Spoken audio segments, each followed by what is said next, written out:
We are live, ladies and gentlemen. Tonight, you're about to learn how to remove any collection, charge-off, bankruptcies, late payments, any negative account on your credit legally, permanently, and fast. That's what I'm going to teach you today. So make sure that once you get into the room, you tell us exactly where you're at, where you're from.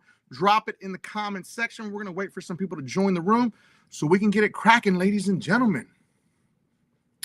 So yeah, tell us where you're at. I am in North Carolina right now. That's where I am at. I am live in North Carolina. I was originally born and raised in California, but I reside in North Carolina, the beautiful, beautiful blue skies of the Carolinas. There's a reason why they call it Carolina blue skies. It's no lie. So yeah, once you get into the room, let us know where you're at, everybody. We're going to wait for some more people to get into the room so we can get busting into this. Again, I'm going to repeat this for anybody out there that missed it. We got a big, big live ahead of us today, ladies and gentlemen. We got a lot of ground to cover. Let me close some of these windows over here. I got a lot of windows open. Sheesh. Where are we at? All right, here we go. So on tonight's video, you're going to learn, I'm going to teach you, okay? Listen up, ladies and gentlemen. Tonight, you're about to learn how to remove any collections, charge-offs, bankruptcies, late payments, and any negative mark on your credit legally, permanently, and fast. I know that sounds crazy, right? All those combined is wild. So tell me where you're at, where you're from, ladies and gentlemen. Chicago is in the room. We got people slowly creeping in here. Make sure that you hit that like button and send this to all your friends because there's a lot of people out there that need help with their credit. You know, it's kind of crazy. 6 out of 10 people have bad credit. So think about that when you're standing in a circle of your friends and people don't know that like 6 out of those 10 people have bad credit. It's very, very rare if you're standing in a circle and there's not a lot of people there that have like really good credit. It's kind of wild if you think about it. So yeah, let us know where you're at, ladies and gentlemen. Once you get into the room, I see everyone start to get in here now. We got a big, big video ahead of us today. Again, we're going to talk about tonight, you're about to learn how to remove any collections, charge-offs, bankruptcies, late payments, and any negative mark on your credit legally, permanently, and fast. And I'm going to show you real results live all throughout the entire show. This is pretty crazy. So this isn't theory. This is exactly how real people are raising their credit scores 50, 80, 120, over 200 points, sometimes in 30 days or less, which is kind of wild. Okay. It's pretty crazy. So let's get everybody into the room, ladies and gentlemen. Once you get in here, let's go ahead and tell us where you're at. We got some people pouring in from YouTube and Facebook. So once you are here, let us know. We got Chicago in the house, like the only person that's actually talking right now. So yeah, let's get it cracking, ladies and gentlemen. Again, make sure you hit that like button. So once we get into the room, everybody knows what's up and what we're going to talk about. So we're going to talk about the first part, okay? There's going to be multiple parts of this video that you do not want to miss. It's very, very important, okay? Part 1 all the way to part 7. All of them are very important. At the end of the video, I'm going to open up a live conversation so I can have a Q&A for anybody that has any questions. If you have them, you can go ahead and throw them in the chat, and I'll scan through it back also. Houston, Chicago, what up, everybody? Let's go, ladies and gentlemen.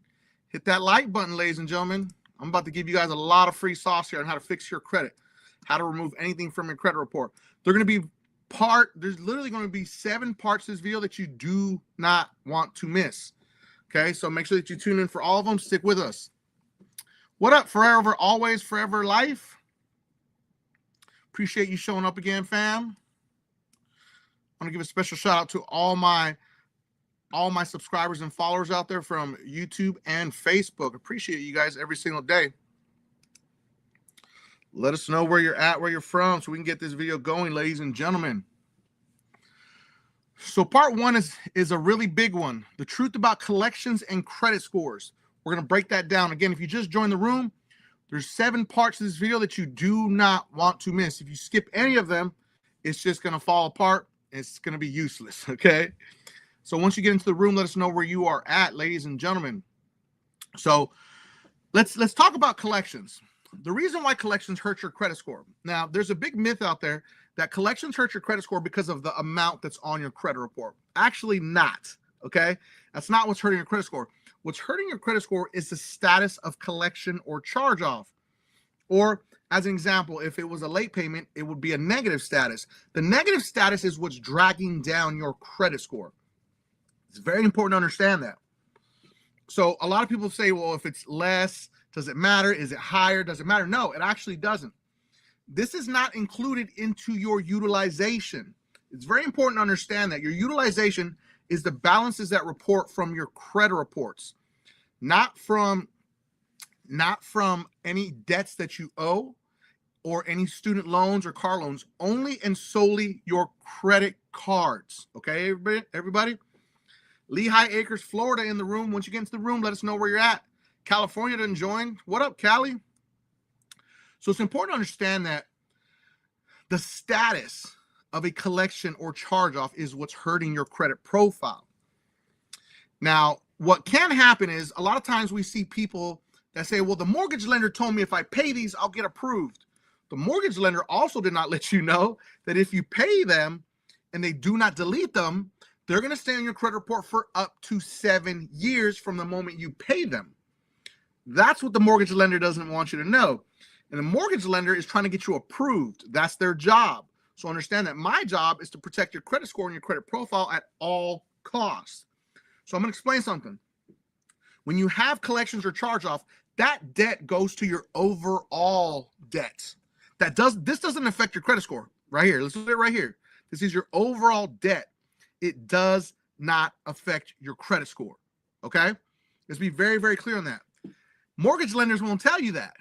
Mortgage lenders want to get you approved, and the bank said, listen, pay off these charge-offs and collections, and we'll get your guy or your girl approved. And say, okay, I'll go back and tell them. They tell them people pay the collections. Now, what happens if you pay a collection or charge-off and it's not removed? This is problem. This is the biggest problem of all. Because, all right, we got Benbrook, Texas, Rocky Mountains, New Hartford, New York, okay? All right. So once it's paid, it's almost like you cemented it in your credit profile. It's very important to understand because everything on your credit profile is structured in Metro 2 compliance reporting. Per the standards of Metro 2, a paid account or collection cannot be deleted per the standards of the credit reporting agencies, but you do still have a chance. So let's say hypothetically, this is an unpaid collection and an unpaid charge-off. Both of these have more than a 60% chance of deletion, which is very high. Now, scratch that. And if you have a paid collection or a paid charge-off, that has a less than 10% chance of deletion. Because remember, the credit reporting agency clearly states that a paid account, whether it's a collection or a positive account, can either be deleted from the credit reports once it's paid. Once an account is paid, let's say a positive account, let's say you close a crappy credit card, that account's going to stay on your credit report for up to 10 years. A negative account will stay on your credit report that is paid to 7 years. Okay? So your credit score is not going to increase because it's marked paid. It'll say paid, or it'll say settled for less than owed, or it'll say settled. But that remark that says collection or charge off is still present. Now, I want to be clear on something also. I'm never going to tell anybody not to pay their debts. I want you to understand fully what this means on your credit report, because a lot of people don't understand this and they just go out there like, yo, I got my tax return. I'm going to go ahead and pay all these collections off and I'm going to be good. Then they pay them and they're like, yo, what's going on with my credit score over there? Did my credit score drop? Well, why didn't my credit score improve? They told me if I paid them, it'd be okay. No, because the status is still there. So we must delete the collection or a charge-off. Now, also be aware, if you have a collection or a charge-off with a massive company, we'll use, let's say, Citibank for an example, okay? Citibank has a charge-off with you, and then you decide to pay it. Citibank's not going to delete it in exchange for payment.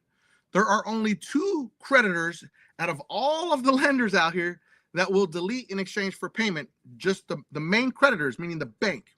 That's American Express and Chase Bank. But again, they don't like to do this. Okay, they don't want people to know that they actually do this because they want you to suffer for what you did. I'm just keeping it 100 with you. I don't make the rules. I know how lenders think. And this is exactly why they want the information on your credit report, because they want you to suffer for failure for paying. You basically owe them money. So American Express and Chase Bank will delete in exchange for payment, but you must agree to it before you pay it. Remember, if you're ever going to pay anybody, say you decide you want to pay a collection, you need to get it in writing that they're going to delete the account from all credit reporting agencies. Don't just say Experian, Equifax, and TransUnion, because that's how they get you. Because this item is on 12 credit reporting agencies. Everything on your credit report is, I would say, like up in the 90 percentile of it's on 12 credit reporting agencies. It's pretty crazy. Yes, JP Morgan Chase, correct. Okay. My credit card rating is 780, and Equifax said not good. It has to be 800 and above. Yeah, I don't know. Why are you even talking to Equifax? Equifax don't make no decisions. So yeah, no, that's crazy. Yeah, that's nonsense. I don't know why they would say that. Again, I don't know who you're talking to, but again, doesn't even matter. So again, let's recap real quick. If you pay a collection and it doesn't get deleted, it's still hurting your credit in a negative way. It must be deleted. Or a charge-off also, okay? So understand it's totally possible, but you have to get it in writing. So now fixing this yourself is totally possible, but if you want it done right, you can go to Dispute Beast, just comment Beast in the comments, and we'll get it for you, okay? It's very, very simple. I want to give a special shout out to Al here. Al's credit score went up 53 points after just one round with Dispute Beast. 4 points with TransUnion, 25 points with Experian, and 24 points with Equifax. Just comment Beast in the comments, and the link will get dropped in there for you. And for anybody that needs it, that's on YouTube, I'll drop it right here also in the comment section.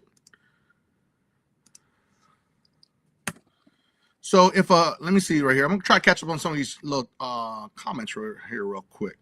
And also be aware, Dispute Beast comes with a 110% money back guarantee. It's literally zero risk. You get paid if it doesn't work. So this is a great question right here. We're gonna put this up on the screen here. Carlos, after sending a couple letters, my charge-offs were deleted, but my credit hasn't gone up. So do you have other collections or charge-offs? Or are you carrying balances on your credit cards? Understand, ladies and gentlemen, this is one of the biggest golden rules, okay, that I tell anybody. Now, if you're going to get into credit repair and you have credit card debt, even if the items are deleted, your score may not go up because the credit card debt is holding down your credit score. Because utilization is the balances that are reported from your credit reports. Okay, remember, the balances that are reported from your credit card, credit utilization makes up 30% of your credit. This is why your credit score is not improving, unfortunately. So you got to work on paying down those balances or getting those other collections or charge-offs off, or you have late payments, or you got some new items that got added. There could be so many things that happens there. So I hope that helps. So it was late payments, and finally I paid off. I'm so dumb. Listen, nobody's dumb. We don't know these things. I just happen to be the encyclopedia of credit, okay? Don't be so bad on yourself, but understand it was late payments, then finally I paid it off. I'm like, so was it defaulted? Was it a collection or charge off and then you paid it off? If it was, then yeah, there's a problem. You got a least amount of chance here, okay? So Las Vegas in the house, I see you. So the fluctuation of credit scores, let's put it up real quick. I have a 740 credit score and now it's 640. Again, those balances on your credit cards are reporting. That's most likely dropping it, unless there's a collection or charge off or the status is still on there. Possibly. There's a lot going on. I don't know. All right, so let's keep it pushing, ladies and gentlemen. So yeah, let me pull this up real quick. So yeah, so it's important to understand how that works. I'm going to try to drop as many results as I can during this live so you guys can see this is real. So Another big step. This is part 2, ladies and gentlemen. We're moving into part 2. Clean up your personal information. You can do this as you are disputing. DisputeBeast does this all for you every single round, because it's very important to show them that, listen, these addresses are not mine. They don't match. These phone numbers, these old employers, all this nonsense, it's not mine. Get it off my credit report. You have the right to dispute all of your personal information. Every charge off and every collection is attached to an address verification number. That address verification number is attached to the specific address. So if the collection company has that address on file, then all the machine does is it verifies their address with your address. They meet up and they're like, verified. So you want to get rid of all of those old addresses and old phone numbers. And also, if your date of birth is not correct, you want to fix that. And also, the biggest one of all, you want to make sure that your social security is correct. I know it sounds crazy. I've seen all kinds of them, but there could be so many addresses on there. There were like 6 addresses on my credit profile from places I never lived at. I was like, what is this? And so, yeah, so you want to clean those up. DisputeBeast will do it at the same time. And it's included. It's like one of the first pages that's included on every single dispute. Again, it's very imperative that you clean up your personal information. You must attack bad personal information. Every round attacking is the best path, because you're fighting. That's not accurate. It's pretty simple. Every day matters, and we don't want to waste any time. You probably heard some people out there say, you need to do it before you start disputing. No, you don't. You want to do it throughout the process, so they see that you're actively disputing those. Because think about it. If you only dispute addresses, you just spent an entire dispute, which is 30 days. Because remember, we don't know how they're going to respond. They can respond with where it's under investigation. They can respond with the stall tactic letter. They can respond with, okay, we need an additional 14 days, because they can actually get up to 60 days. A lot of people don't know that. Everyone's like, it's 30 days. The FCRA says that they can push it all the way to 60 days if they really want to, ladies and gentlemen. Yes. They can go to 30, then to 45, then to a full 60. Yes, you heard it right here. Nobody else is going to tell you the truth, but I will. So every round we don't want to waste. We want to attack as much as we possibly can, and you have the right. See, the problem with people disputing on their own is, let's say, for instance, you sent a letter. Then you didn't get the right response you wanted. You're like, oh, it's verified. Or they said, hey, this is recognized. It looks like it didn't come from you. It looks like a credit repair company sent this. You're like, oh, it was clearly me. I even signed it. But again, this is a robot. This is a machine that is actually looking at these letters and trying to figure out how to respond. So then you send the same letter again. That's what amateurs do. We don't do that. DisputeBeast will create a different letter every single round. You cannot say the same thing twice. If you say the same thing twice, it can be deemed frivolous, and it's called a duplicative dispute. And you do not want them to say that on your credit report, because the moment they say that, they will literally start not responding to any of your disputes. I have crazy lawsuits over this. It's totally true, okay? Even if you, this is a great question. I saw this and I gotta put this up. Okay, well, actually, so Eric, you got 2 choices here. Eric Horton, we got you on the screen here. You got 2 choices. You can either ignore it and keep it pushing, or you can call Experian and tell them it's me. It's that simple. But in every single one of your letters, there's a paragraph that says, this is coming from me. Don't send me any of your dumb stall tactic letters. Okay? So you can do something or do nothing or call them. It's up to you. But so yeah. Where was it at? Here's it. So are you saying that even if you pay on time, your score can go down? Yes, because you're not paying your credit card properly. It's the biggest mistake that people make. So everyone focuses on the due date, when, of course, if you carried a balance previously, you have a due date payment. But you need to learn your statement closing date. Pay the credit card off 2 days before your statement closing date hits. And then once your statement closing date hits, stop using the card. That's how you control your credit score from fluctuating up and down all the time. It drives people crazy. Listen, I haven't looked at my credit score in months.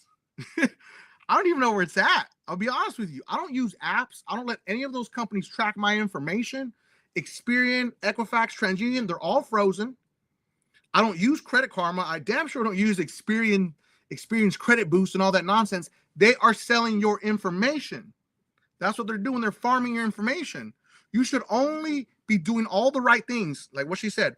Pay by your due date, and then pay right before your statement closing date, and you'll know exactly where your credit score is at every single month. If you're not applying for anything, nothing should change.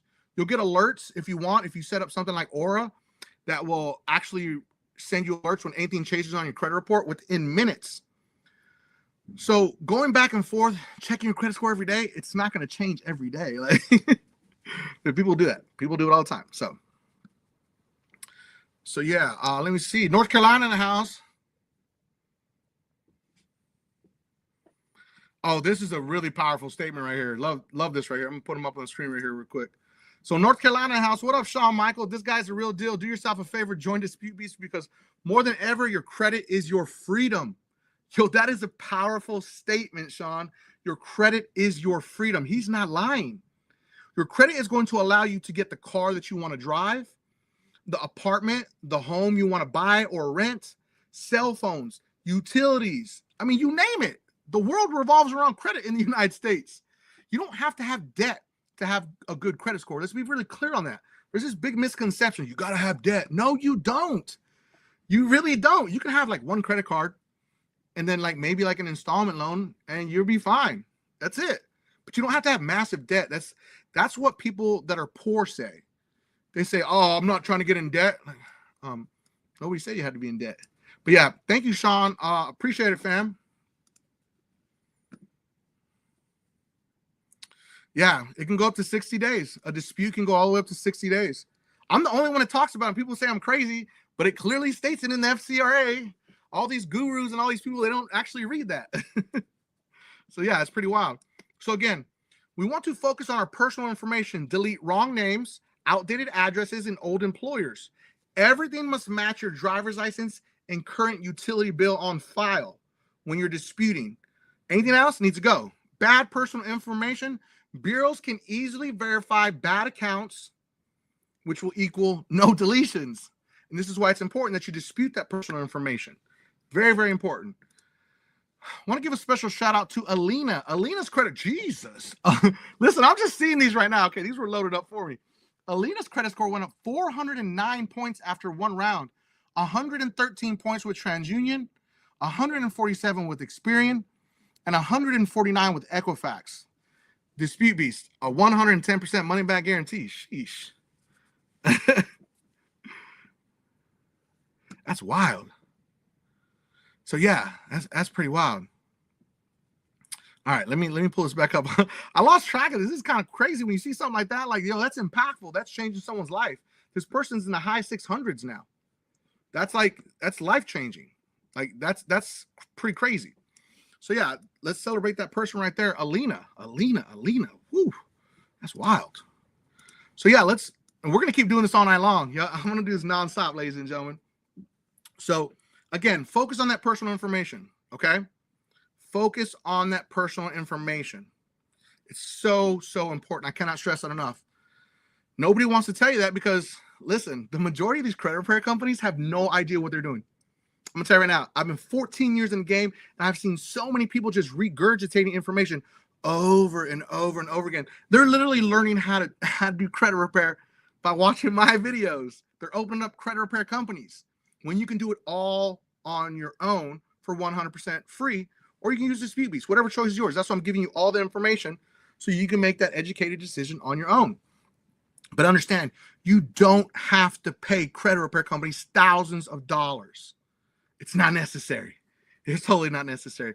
And think about it, like, yo, everyone's like, yo, this guy created software that's like the least expensive for what it does and it offers. Yeah, we did that. Could have charged anything. And I said, we got to get it as low as we possibly can because we want to help people. That's the whole goal here. We're not trying to rip people off and dig into their pockets. We're trying to help change lives. So now we're going to move on to part number 3. Okay, part number 3. Hold on. Let me see.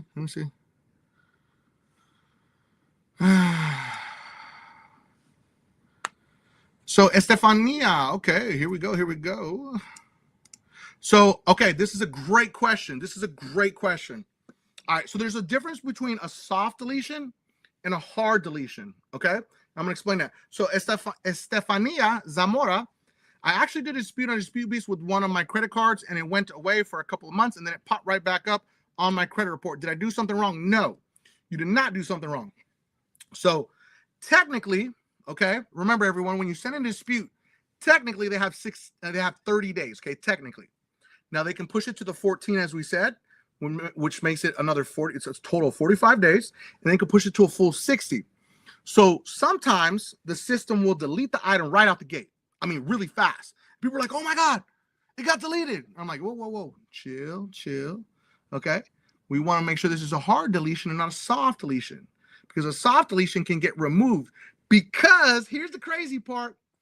Anything that goes under investigation is supposed to be immediately deleted from your credit report. Yes, you heard that, right? The moment it goes into a real investigation, it's supposed to be deleted from your credit report immediately. And then once the investigation is over, which can be up to 60 days, then you will know if it's a hard deletion or a soft deletion. You'll get a notification that says, hey, they'll send you a letter in the mail. They'll say, hey, we actually deleted this from your credit report. And sometimes they don't. Just being full transparency here, okay?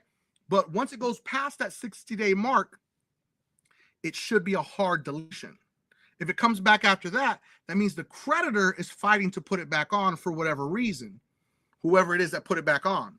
Can it be reinserted? Yes. And this is why we're going to move on to the next part right here, where I'm going to tell you, okay? But remember, it's either a soft deletion or a hard deletion. Nobody talks about that either, but we talk about everything on this channel, ladies and gentlemen. So it's very, very important to dispute with the main 3 credit reporting agencies: Experian, Equifax, and TransUnion. Most people only know Experian, Equifax, and TransUnion, but your data is actually being reported across 12 credit reporting agencies. Did you guys hear me say that? 12 credit reporting agencies, okay? I'm going to copy this and I'm going to drop it into the comment section so everyone knows who all 12 of those are, because we were like, there's not 12. There's actually hundreds, ladies and gentlemen. There are actually hundreds of reporting agencies out there. But the ones that we want to target are oh, I didn't copy everything. Hold on. Sorry. Apparently didn't copy everything. So give me 1 second. So again, there are 12 credit reporting agencies that matter, but there are actually hundreds. Drop it in the comment section so you can see the 12 that matter. These are the 12 credit reporting agencies that matter: Experian, TransUnion, Equifax, LexisNexis, LCI, Anovis, ARS, Credco, Clarity Services, DataX, Microbuilt, and Factor Trust. If there is one that we deem to be vital, we will also add it in Dispute Beast. But you must, and I cannot stress you enough, you must dispute with these credit reporting agencies because they all have the data. Now, some of them may have the data, some of them may not have the data. This is why items will pop back up, because if you only dispute with the big 3, then what do you think? The other ones are still hiding it back there. They're like, yo. They're like, brah, nah, man. We got your card, fam. Here you go. It's right here. Okay? And then they slap it back on your credit report. So if you miss one of these, your collection can come back like zombies. Okay? So I put the list in the comment section for everybody. It should be in there for Facebook and for YouTube. Now, the big question here is, people always ask me, does Dispute Beast freeze the credit reporting agencies? No, we don't want to freeze them. We want to attack with them. If you freeze them, you're just literally putting stuff on ice and leaving it there. And then when you're done, everything just comes right back. We don't want to do that. Do not freeze secondary credit reporting agencies. It's not necessary. We want to attack them. Listen, when people do credit repair with Dispute Beast, they get shocked at the amount of letters they have to mail. This is real, professional, highest level credit repair.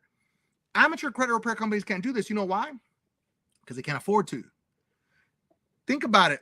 It can cost you up to $100 just in postage to mail one round out if you're doing real credit repair.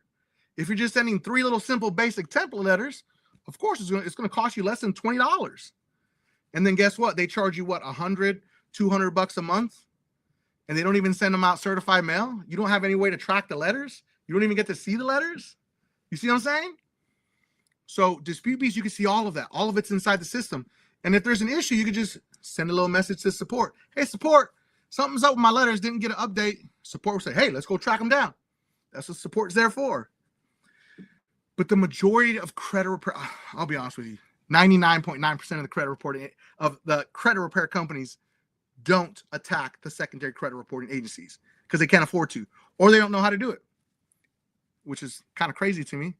Because again, they learned it all from where? From me on YouTube. So yeah, it's pretty crazy, right? So let's take a look here. Let's give a special shout out to this beaster, Brecci. Brecci's credit score went up 23 points after just one round. 4 points with TransUnion, 15 points with Experian, and 4 points with Equifax. Hey, we celebrate all the wins. All the wins get celebrated, ladies and gentlemen. Okay, we're not just going to put up the big ones. We're gonna show all of them. That's what you're supposed to do as a company. Give full transparency. And again, what does it come with? A 110% money back guarantee. You can't beat that. So yeah, that was Alina. Let's get Alina off of there. So Brecci, we're gonna celebrate Brecci right there. Okay, we want to celebrate all of our wins for anybody that gets a credit score increase. Doesn't matter how much it is. It's very important. So let's keep moving, ladies and gentlemen.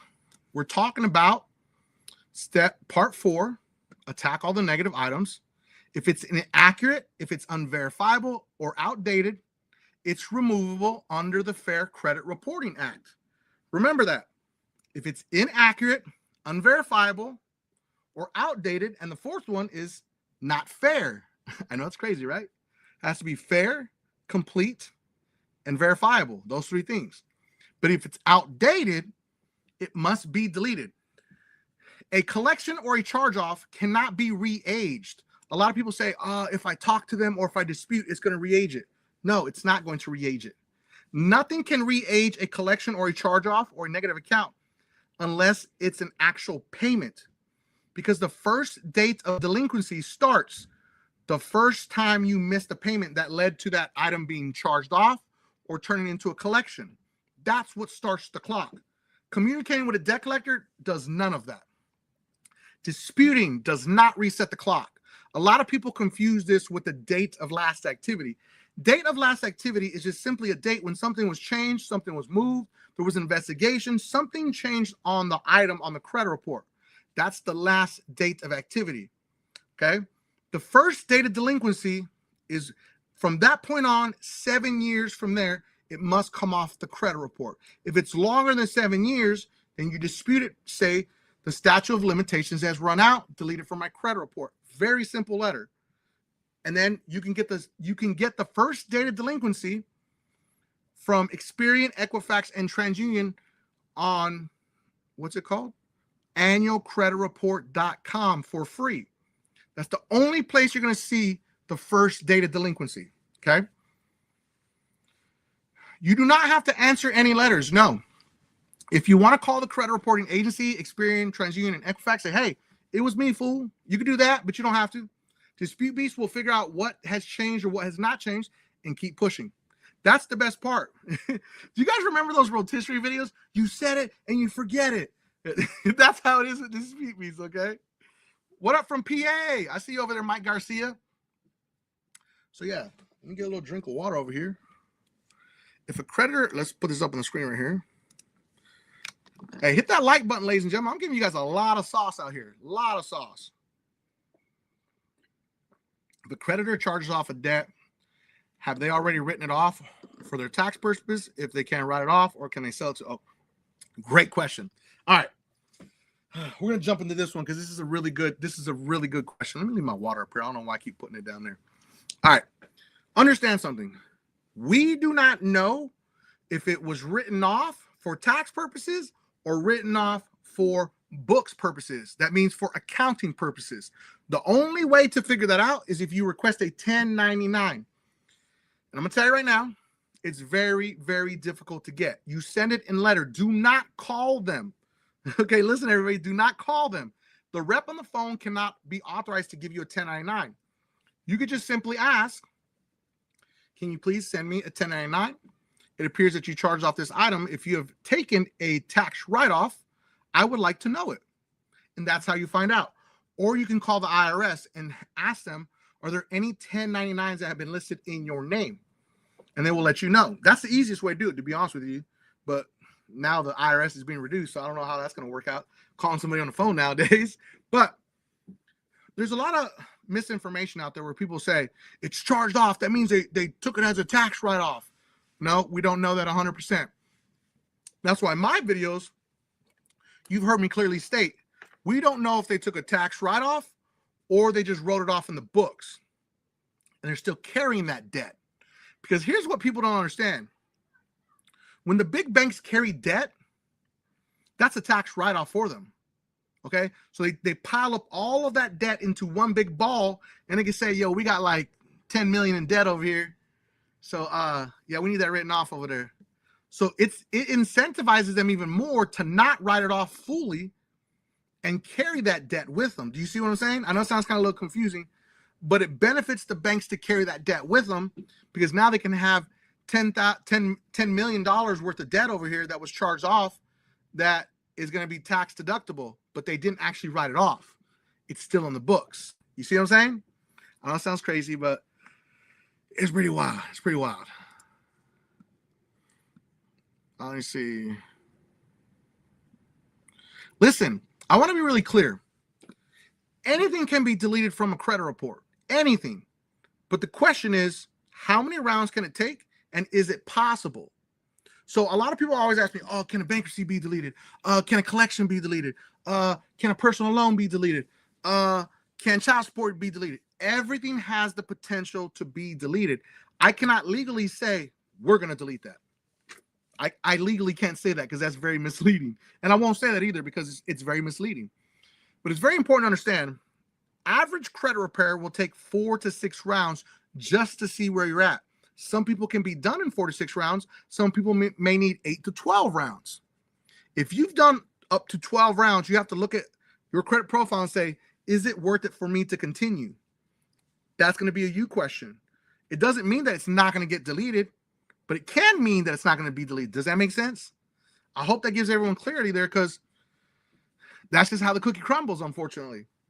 So anyone that tells you, yeah, we're going to delete this, we're going to delete that, they're definitely misleading you. And I need to do another video on credit repair and where it's going because we're seeing a lot of crazy changes.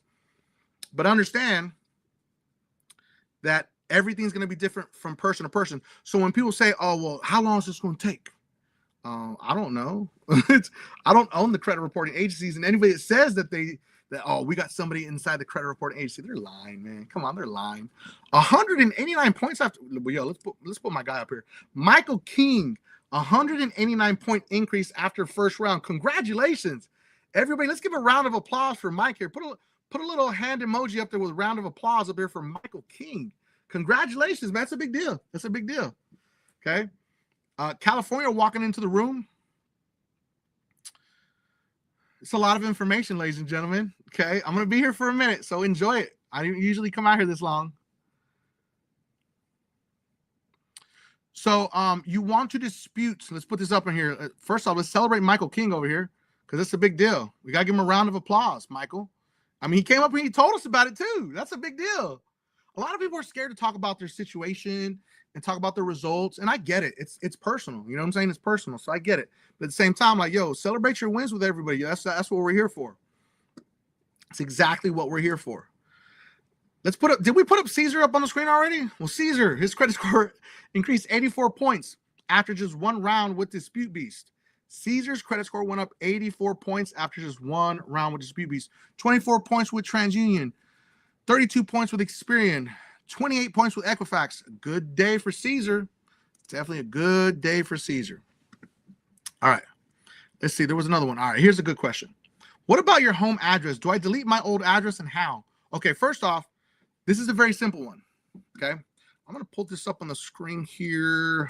Give me 1 second. Bear with me. I'm going to get this little slide here loaded up for you guys so I can put it up on the screen. There's a couple of ways. You could, if you're using Dispute Beast will do it for you. Understand that, sir, said Heel. But right here, all these numbers. See, Experian has 2 numbers because they go back and forth. So which one works? It's a very simple fix. If you want to do it over the phone, you can. Only call after 2 p.m. So between 2 and 3 p.m. is the sweet spot. Or right at 1 p.m. So 1 to 3 p.m. is a sweet spot to call the credit reporting agencies. Choose the fraud department. And then you're going to get on the fraud department. You're going to be the nicest person you've ever been. You say, hey, listen. Let's say hypothetically his name is Jorge. Hey, Jorge. I'm not here to like give you a hard time today, man. How's your day going, Jorge? First off, let's find out. Oh man, it's okay. You know what I'm saying? How many times have you been yelled at today, Jorge? Listen, I've used this script over and over and over again. It works great. Jorge is like, a lot. I'm like, listen, I'm not here to yell at you, Jorge. Listen, I'm just here. I got a simple little thing that I just want to see if you can help me, bro. Again, if you can, I would greatly appreciate it. If you can't, no worries, man. I don't want you to have a bad day. Okay? I want you to understand that, you know, I'm a cool dude, man, and I'm not here to yell at you. I'm here to make sure that you have a nice day. Jorge's going to say, all right, what can I help you with? Listen, man, I got these addresses on my credit report. Can you please help me delete them? I don't know how they got there. I've never lived there. Can you please delete them? And can you help me update my current address? Okay, sure. Tell me that. Tell me the address. He'll tell me. He'll delete them, and then he'll update them, and you're done. It's just that simple if you want to go that route. Okay? But it's very important that we do this because this is going to disconnect the collections or charge-offs in the process, or you just want to update your personal information. It's just that simple. Okay? I hope that helps everybody. That's a really easy one. What about a bankruptcy? It got discharged 3 weeks ago. I just told you. Everything has the possibility to be deleted from a credit report. You just got to have to put the work in and find out if it's possible. Okay? All right, let's see what this says right here. I got a collection for $7K from a property that I stayed at. No eviction, trying to charge me for residency even though I moved out. Rent was $1,000 per month. Listen, this is a huge deal. I have an active lawsuit right now with a close friend that's suing a rental company that tried to take advantage of him, and we got proof. I would say take them to small claims court, okay? Because these are an absolute nightmare on credit reports. Yes, we've seen Dispute Beast delete a lot of these, but the problem here is they can be deleted, but if they can't, because there's always a possibility, then you want to sue them in small claims court. It costs you like $100, $150. If you've got proof that you went through the whole thing, the whole process, and you don't owe them any money, sue them. That's the part that people don't get. Sue these apartment complexes. They don't care. Like they don't expect you to sue them. So then they're gonna have to show up in court and show proof. Judges do not like it when apartment complexes or leasing companies take advantage of consumers. They really don't. Unless you're in a crooked state. I'm just keeping it real, okay? But in North Carolina, they don't play that.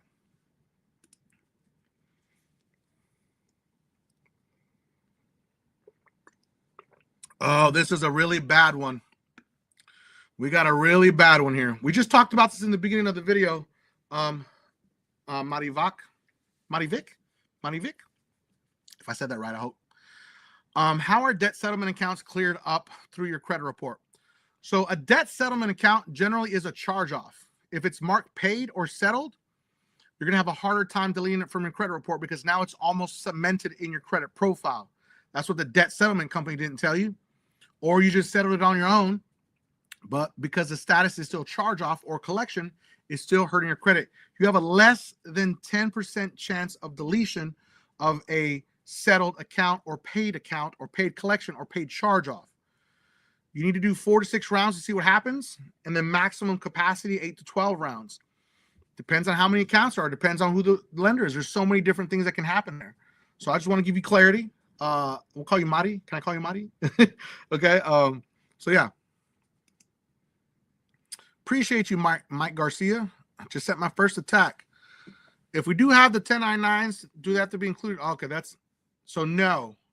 if you do have 1099s, do they need to be included in dispute letters? No. Do not send those, because those mean absolutely nothing. And if you send that, they're going to cement it in your credit profile. They're going to mark it as settled. We don't want to do that, okay? You want to dispute it. Now, here's the thing. If you got the 1099, and let's say, for instance, it still says that there's a balance left on your credit report, then you need to hire an attorney, okay? Just keep it at 100. Find a consumer law attorney in your area.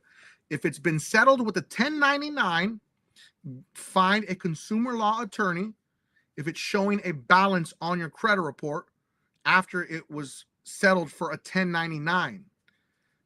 That's like a slam dunk for any attorney out there. Win you some money, get it permanent deleted, they'll never want to mess with you ever again. Or you can do it in small claims court too, if you want to. But I highly recommend that you hire a consumer law attorney locally.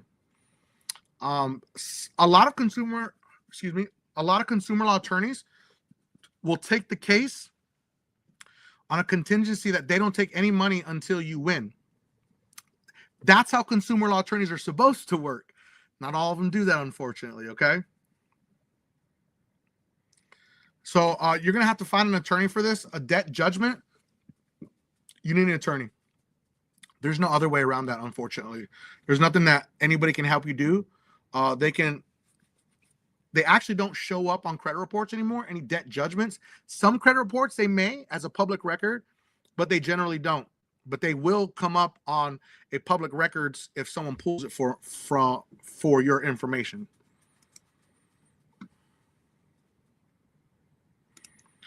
Oh, this is a great question. Great question, Alex. What if they incentivize you to take payment through 50% less and say they will give you a 1099? Notice how they didn't tell you they would delete it. Notice how they did not tell you they would delete it, Alex. That's a problem. We don't want that. We want them to delete it completely from our credit reports. Because even if you get a 1099, you just heard what I said. Like, it could be a problem for you, and then you have to sue them if they're reporting a balance. If they roll it to zero, then your last option is to dispute it, and it's going to be hard because it's already settled and paid. Settled and paid, per the credit reporting agency standards, states that a paid or settled account can neither be modified nor deleted from the credit report. So you have a less than 10% chance of deletion no matter what system you use. My nose is itching like crazy. Hey, let's see this. Mike, just want to say thanks for the consult years back. Now I'm a homeowner and a 700 credit. Thanks for your advice. Yo, appreciate that, man. Congratulations, Alan.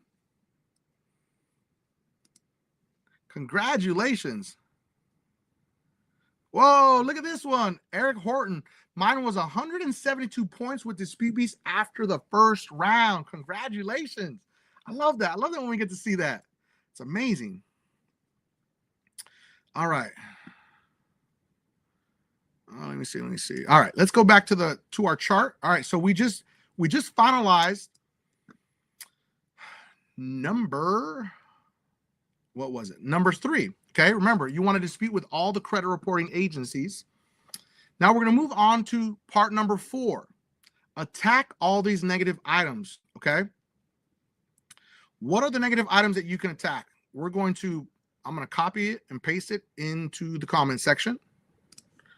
You can attack any negative item that's hurting your credit, including all of these right here. If there's an error, you can dispute it. If you feel there's an error, you can dispute. You can dispute whatever you want. Okay? There's no limitations to how many times you can dispute. There's no limitations to what you can dispute. Collections, charge-offs, late payments, medical collections, bankruptcies, if I can say that right, repossessions, student loans in default, child support, hard inquiries, any negative item that's hurting your credit, you want to dispute it. Like today, I talked to a fellow YouTuber, filed bankruptcy, and the accounts are still in his credit report. He's like, what does that mean? I was like, they're still hurting your credit, homie. He was like, what do I do? I was like, dispute, bro. I was like, that's all you can do. Dispute any negative item that's hurting your credit. Remember, we said earlier, if it's inaccurate, unverifiable, or outdated, it's removable under the Fair Credit Reporting Act. Or if it's not fair, okay?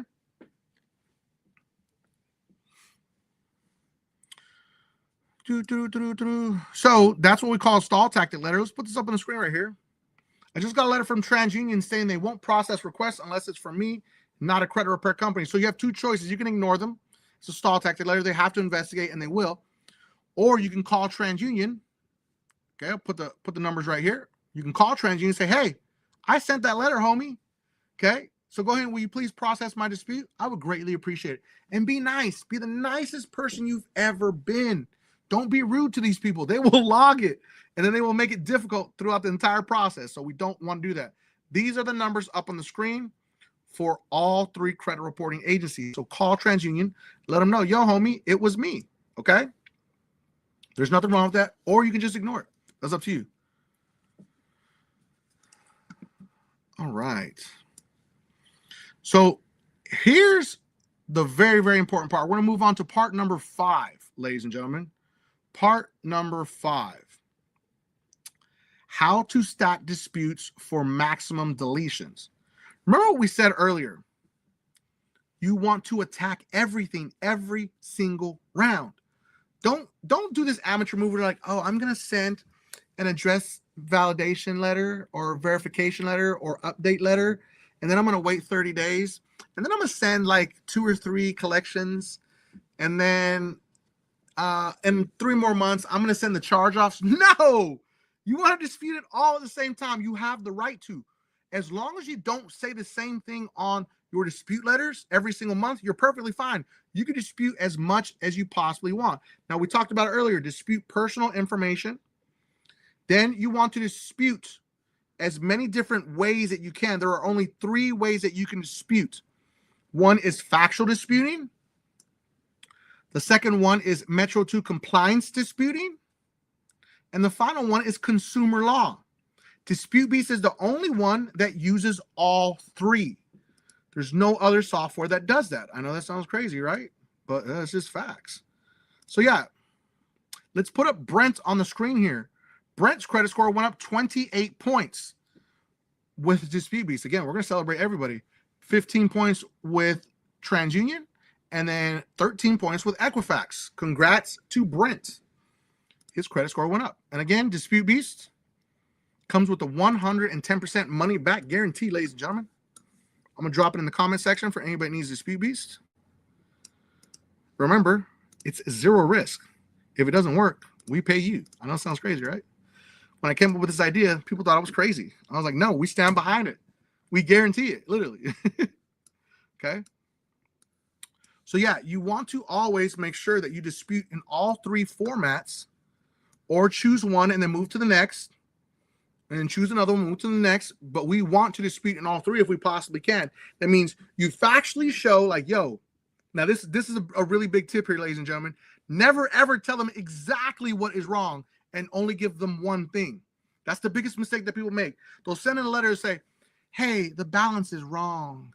Can you please delete this from my credit report? You just told them how to fix it. Because the credit reporting agencies have 2 choices.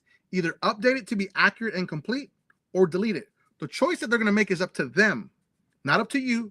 It's going to be up to them to decide what they want to do. So you don't want to tell them one thing.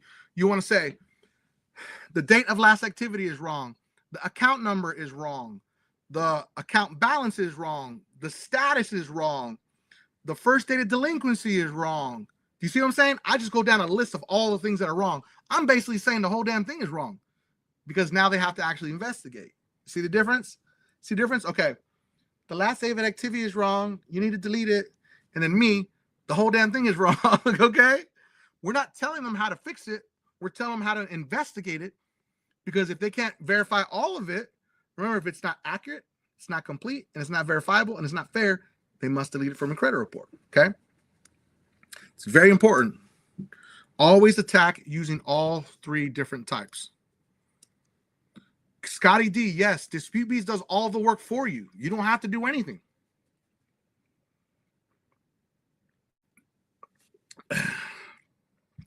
So let me break it down, how Dispute Beast kind of works, okay? So you sign up for your credit monitoring through Beast Monitoring. Once you sign up for Beast Monitoring, come back to the homepage and watch that video on the main homepage. That's a tutorial video. Okay.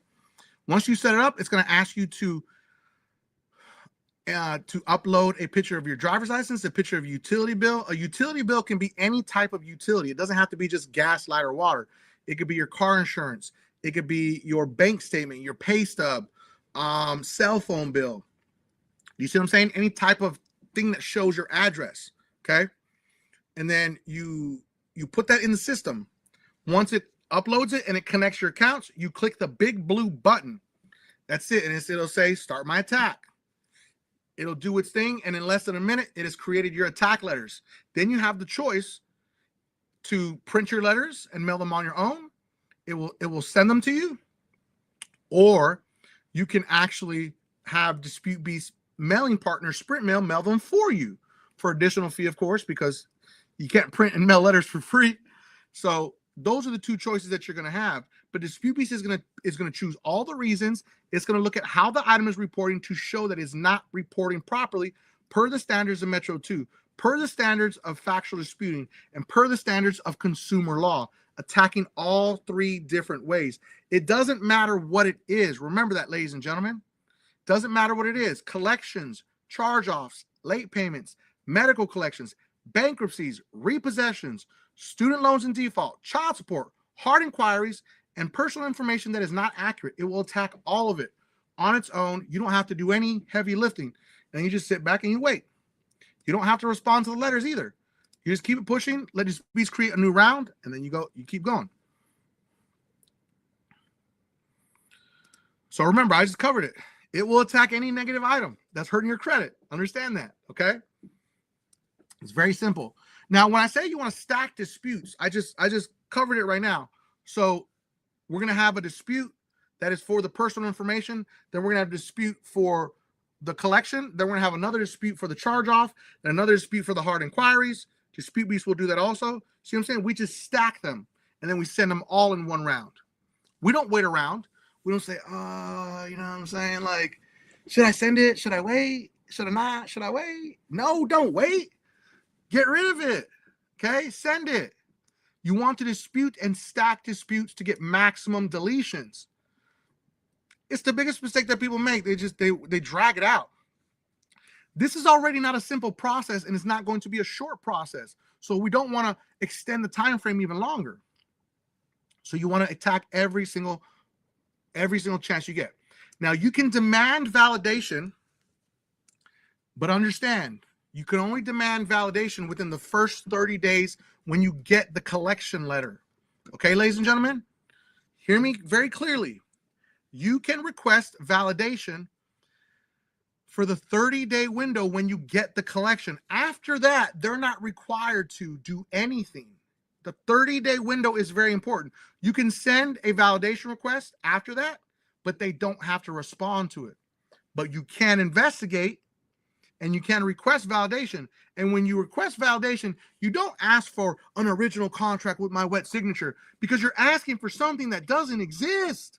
Literally, if you sign up for a credit card, you check the box. That was it. They don't even let you. Some credit card companies make you sign now, just in case you guys are wondering. But you just checked off a box. You want to request the original purchase agreement. Yes, that's crazy, right? The original purchase agreement. Okay? This is very, very important that you request the original purchase agreement, ladies and gentlemen. This is the part that everyone misses because everyone is doing the nonsense of asking for the wrong things. So if they don't respond to your request for the purchase agreement, then you can file a complaint with the CFPB. Now, the problem with the CFPB right now is there's only 200 employees there. Okay? Now, understand, you don't need the CFPB to dispute. You don't need them for any of that. The CFPB is a complaint center, ladies and gentlemen. That's all it is. So you file a complaint to let them know, listen, I sent in this validation. They never responded to me. This needs to be deleted from my credit report. Then what happens is the CFPB will step in and they will actually forward all the information to the credit reporting agency or the debt collector or the creditor, whoever it may be. And then they ask them to take action and figure out what happened. The CFPB has no control over deleting anything from your credit report. They're just kind of the middleman, to be honest with you. Okay. Their job is to really their job is to monitor and make sure that consumers are not being taken advantage of. So like if you had a bunch of issues with a bank, you file a complaint. If they get enough complaints, they'll go investigate. And they'll see like, yo, there's a regulation issue here. Something broke down in the systems. They're liable for this. And then that's how these massive class action lawsuits against these big banks start, is through the CFPB for consumer violations. They don't care about the business side. There's no regulation in the business world, which is kind of crazy. This is a great question. I love this right here. Is there a better time of the month or year to send letters? Yes and no. Okay. Tax season is the highest time when people are trying to fix their credit. So what will happen is, in the past, it made a difference. People will get deletions much sooner, but now the AI technology is working much better. I'll be honest with you. Okay.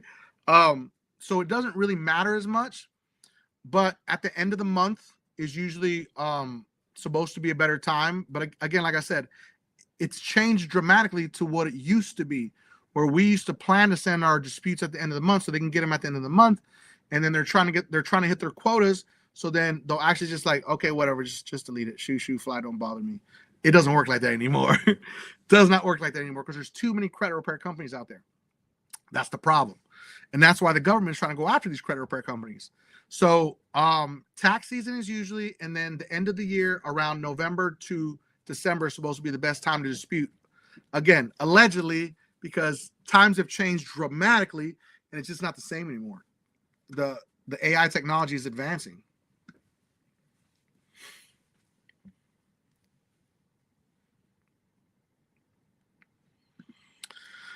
Let me see where we go. There was another question I saw here. What do I do with dismissed bankruptcies? You dispute them. You want to get them off the credit report. Listen, there's going to be Americans that have to file bankruptcies, and there's nothing wrong with that. Okay. But a bankruptcy, even being dismissed, is still hurting the credit report. Now, there's two different things that happen here that a lot of people do not understand. One is that you have a bad bankruptcy attorney, then you have a really good bankruptcy attorney. A good bankruptcy attorney will make sure that all of the negative items are removed from your credit report. A bad bankruptcy attorney will leave them on there and just change the status of them. There could be late payments. There could be a negative status still on it, like charge off or collection. And or it's included in bankruptcy. That status is still hurting your credit report. So you want to dispute it to try to remove it from the credit report. And then a good bankruptcy attorney only leaves the bankruptcy, and you can still dispute that to try to get it off. I've seen dispute beasts delete all types of items, including bankruptcies, but I can't say for 100, like, it's going to delete that. No, that would be 100% illegal for me to say that, and I don't want to mislead you. So you got to put in the work.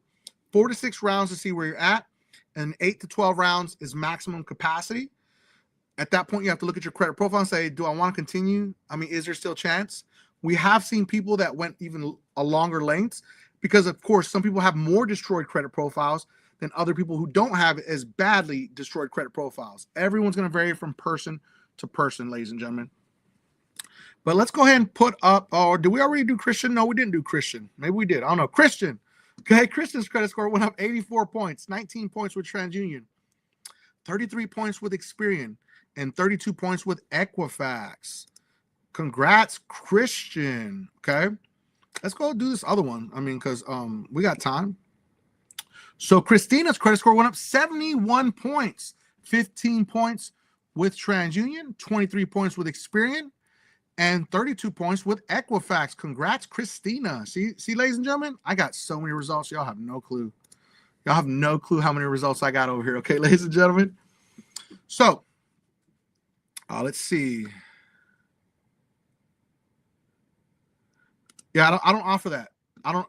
What if I want your company to work on my behalf instead of dispute beast? I don't do that. We don't offer one-on-one credit repair services because it's illegal. I know you heard me. You guys hear me? You guys hear what I said?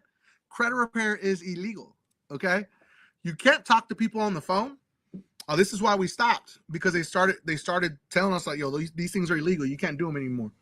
And I'm like, what? For real? Yeah, it's illegal. there's something called TSR, the Telecommunications Sales Rules Act. This says that you cannot take payment from anybody over the phone across state lines, or offer to sell somebody over the phone across state lines credit repair. That's illegal. You cannot take advanced fees for credit repair, meaning you charge them before they got any results. That's illegal per the Credit Repair Organizations Act. Credit repair companies don't like it when I talk about that one. Okay. And again, the taking advanced fees is 100% illegal. DIY, do-it-yourself credit repair. This is why we shifted to this. This is why we built it, because I saw what was going on in the credit repair industry, and I don't want to be put in the same boat as everyone else. I'll be honest with you. We don't operate anywhere near like anyone else. And I want consumers to be empowered to work on their credit on their own. It's super simple. The system does it all for you. All you gotta do is click some buttons and you're done.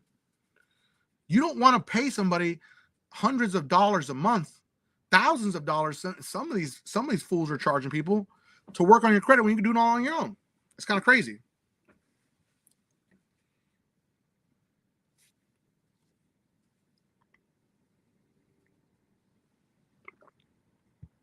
Oh, this is a really good question.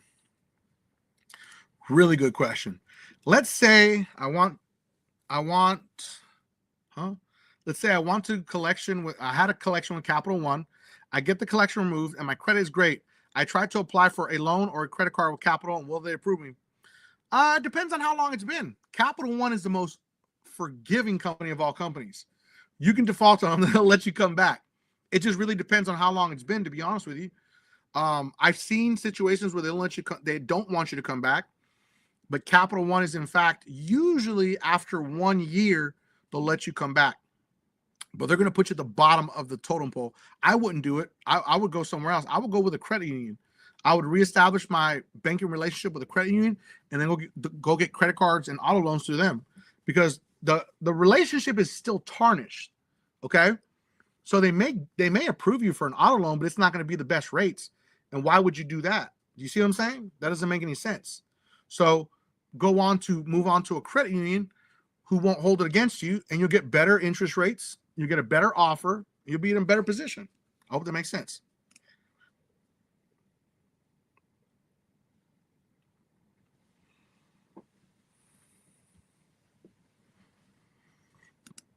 All right. If they refuse any payment, the debt is supposed to be paid in full due to refusal of payment. Doesn't matter if you only pay $500 or $500. You're making an effort. No, it doesn't matter. It doesn't matter. They can refuse it. It's in your terms and conditions of your credit cards or your loans. They can refuse payment. The whole theory of because I'm making an effort, they can't mark me and put me in default. Yes, they can, unfortunately, because you're at the mercy of the bank. You agree to their terms and conditions. Their terms and conditions clearly stated that, unfortunately. So yeah.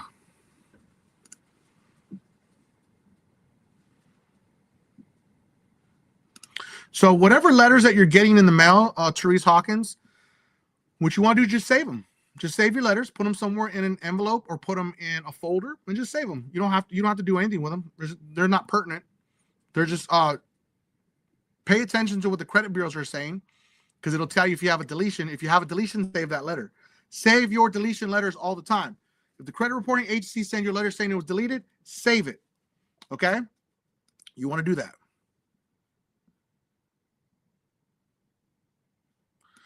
So Eric Horton, great question.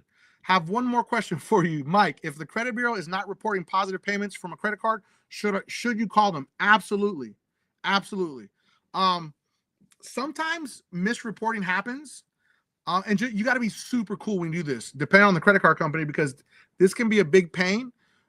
When you talk to someone on the phone, say, hey, listen, I understand that you can help me, but I would really greatly appreciate if I could talk to a supervisor so we can kind of escalate this, so we can actually get it done. So a good example was my son was put on an authorized user to a credit card with Capital One, and it wasn't reporting. I was like, yo, what's taking so long? And he's like, yeah, it hasn't shown up yet, Dad. I was like, all right. So I just called him. I said, hey, Capital One, if I could talk to a supervisor, please. And they're like, oh, what for? I was like, oh, there's an issue with my credit card not reporting my son. And he said, okay, sure. So he passed me over and said, hey, listen, just seeing if you can help me fix this. I greatly appreciate it. They fixed it. And literally like the next day it reported. I was like, that was crazy. So just be nice to them. Ask them like, hey, it looks like it's not reporting the positive payments. You know, I would greatly appreciate it if you guys can help me fix this. And that's that simple. My guy said, I'm on the phone with TransUnion right now. I'm on the live, but I'm with TransUnion too.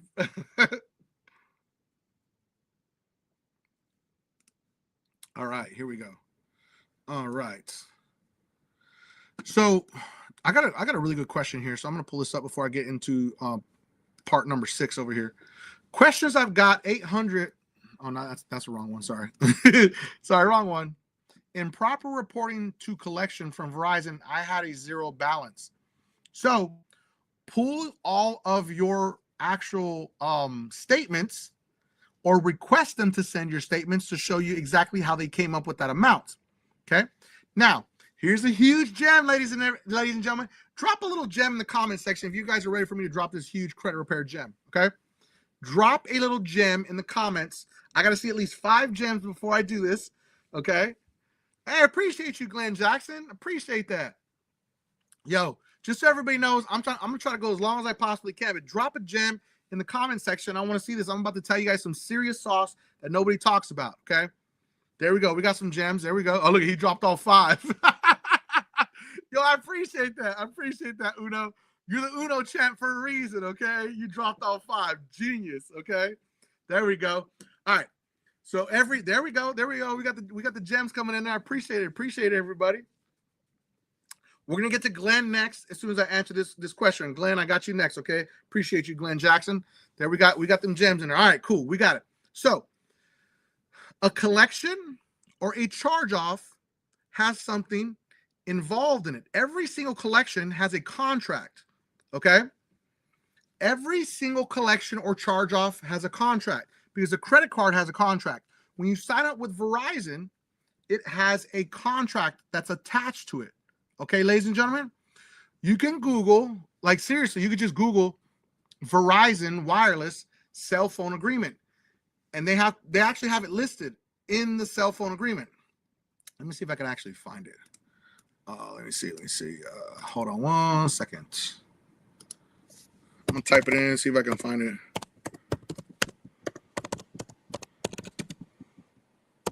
So just type in Verizon wireless agreement, okay? And then you can pull it up. Once you pull it up, you're gonna see there's some. You want to scroll down until you find arbitration clause, okay? Arbitration clause. That's what we're looking for. If there is an arbitration clause, you can initiate arbitration and they have to pay it. Verizon Wireless, the credit card company, whoever it may be, arbitration is not cheap. It can start at $4,000, go all the way up to $6,000. And they have to do it in good faith. All you have to say is, I can't afford arbitration, but I would love to initiate arbitration because this item has been sent to collections and I don't believe it belongs in collections. And you guys reported on my credit report. So let's initiate arbitration. And they're going to be like, are you serious? Like, really? This guy wants arbitration? Yeah, I want arbitration. Okay. And then what they're going to do is they're going to try to settle with you. And they're going to say, what kind of amount of money do you want? I don't want any money. I just want this deleted from my credit report. But if you want to give me some money, I'll take some too. Okay. But they're going to say, okay, well, prove it to us.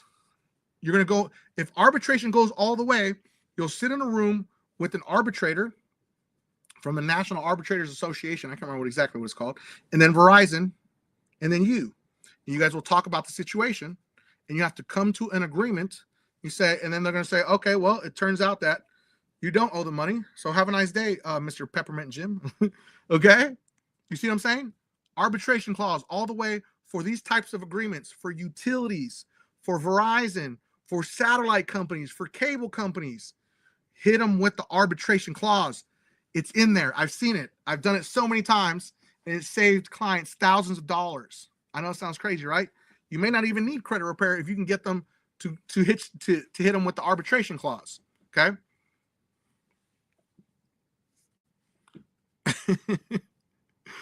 All right, here we go. All right, let me scroll up here. There was another really good question right here from Glenn. All right, Glenn. I have a great credit score with all 3 credit bureaus over 750. I don't have much of a credit history. What should I do to build my credit? Great question. Great question. I would highly recommend, Glenn, or anybody out there who doesn't have a big credit profile, it's not necessary to get more credit. If you're happy where you're at, stay where you're at. If you want to increase your credit score, look at how many credit cards you have. You want to have 2 to 5 credit cards at most. You don't need anything else. You want to have 1 installment loan. This is an easy hack. And this is why I personally love credit unions. So the biggest one of all, Navy Federal. Navy Federal has a pledge loan. Okay, Navy Federal has a pledge loan. This is a secured loan. So if you have money in the bank that you're not using and it's just sitting in an account, actually set up a pledge loan, a secured loan. Let's say hypothetically it's for $500. You want to do it for a minimum of 24 months. Now, once you initiate the secured loan, you're going to give them the money, and then they're going to loan you the money. I know it's kind of crazy. And every month you're going to make payments on that money.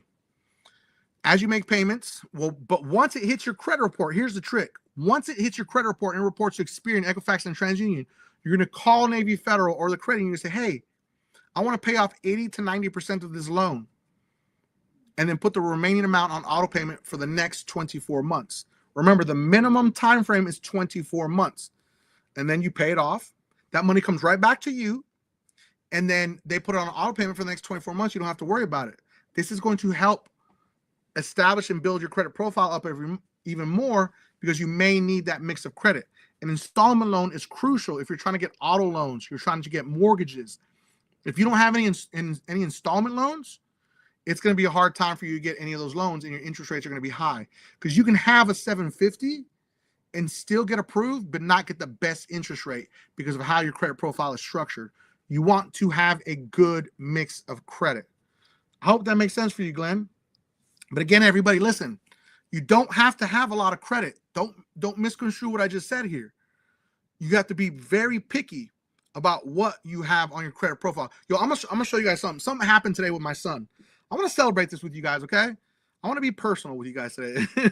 This is kind of crazy what I'm about to show you. My son is 18 years old, okay? He's going to turn 19 this year. He reached a huge accolade today. Hold on, I gotta get his personal information out of here real quick, and then I'm going to share it with you guys so you guys can see. He follows my exact recipe, and he was shocked. I was actually shooting a video when he called me, and so I answered, and he told me, yo, Pops, I got this offer in the mail from Navy Federal. He's a member with Navy Federal. And he said, should I make a move? And I said, it's go time, baby. So he immediately called me and picked up the phone. He's like, what do you mean it's go time, Dustin? It's go time. Time for you to apply for whatever they're telling you to apply for. So it told him that he can apply for a credit card. So again, my son is 18 years old. He has a 765 or a 770, 778, I think it is. He got approved today for a $15,000 credit card. Did you hear that? It says my son's name right there, Lucas. He got approved for a $15,000 credit card just by following my simple recipe. He's like, Dad, is this real? He's like, this is scary. This feels illegal. I said, you didn't do anything illegal, so you did everything right. You did everything right. Today he got this credit card. I was so happy for him. I was like, man, you see how simple that was? Just follow the recipe. He joined Navy Federal. He did his direct deposit. He did his checking and his savings, and he did his secured loan. After he did his secured loan, okay, it was just that simple. Just that simple. So yeah, I just want to share this with you guys. I know it's a little personal, but I want to talk about it. Like, he's 18 years old, and he's already moving in a good position. Anybody can do this. Anybody can do this. So let me go ahead and remove this real quick. All right. Let's get back to the chat over here. All right. What happens after negative items are deleted? Okay, this is a huge one. Now I'm gonna recap. I'm gonna go back, everybody, for anybody that joined. So just stay patient, okay? How do I get items removed from my credit report? I hear you, okay? Yes. Okay. Before we get into this, this is a good one right here. I'm gonna put this up on the screen. Sorry. Do I still dispute even though they said the account was verified? Yes. Account verified means nothing. What did you verify? Did you receive any information saying how it was verified? What did they verify? I never said to verify it. I never said that. I didn't say, hey, verify this information is accurate and complete. No. I showed you what was wrong, and I told you different ways that you need to delete it.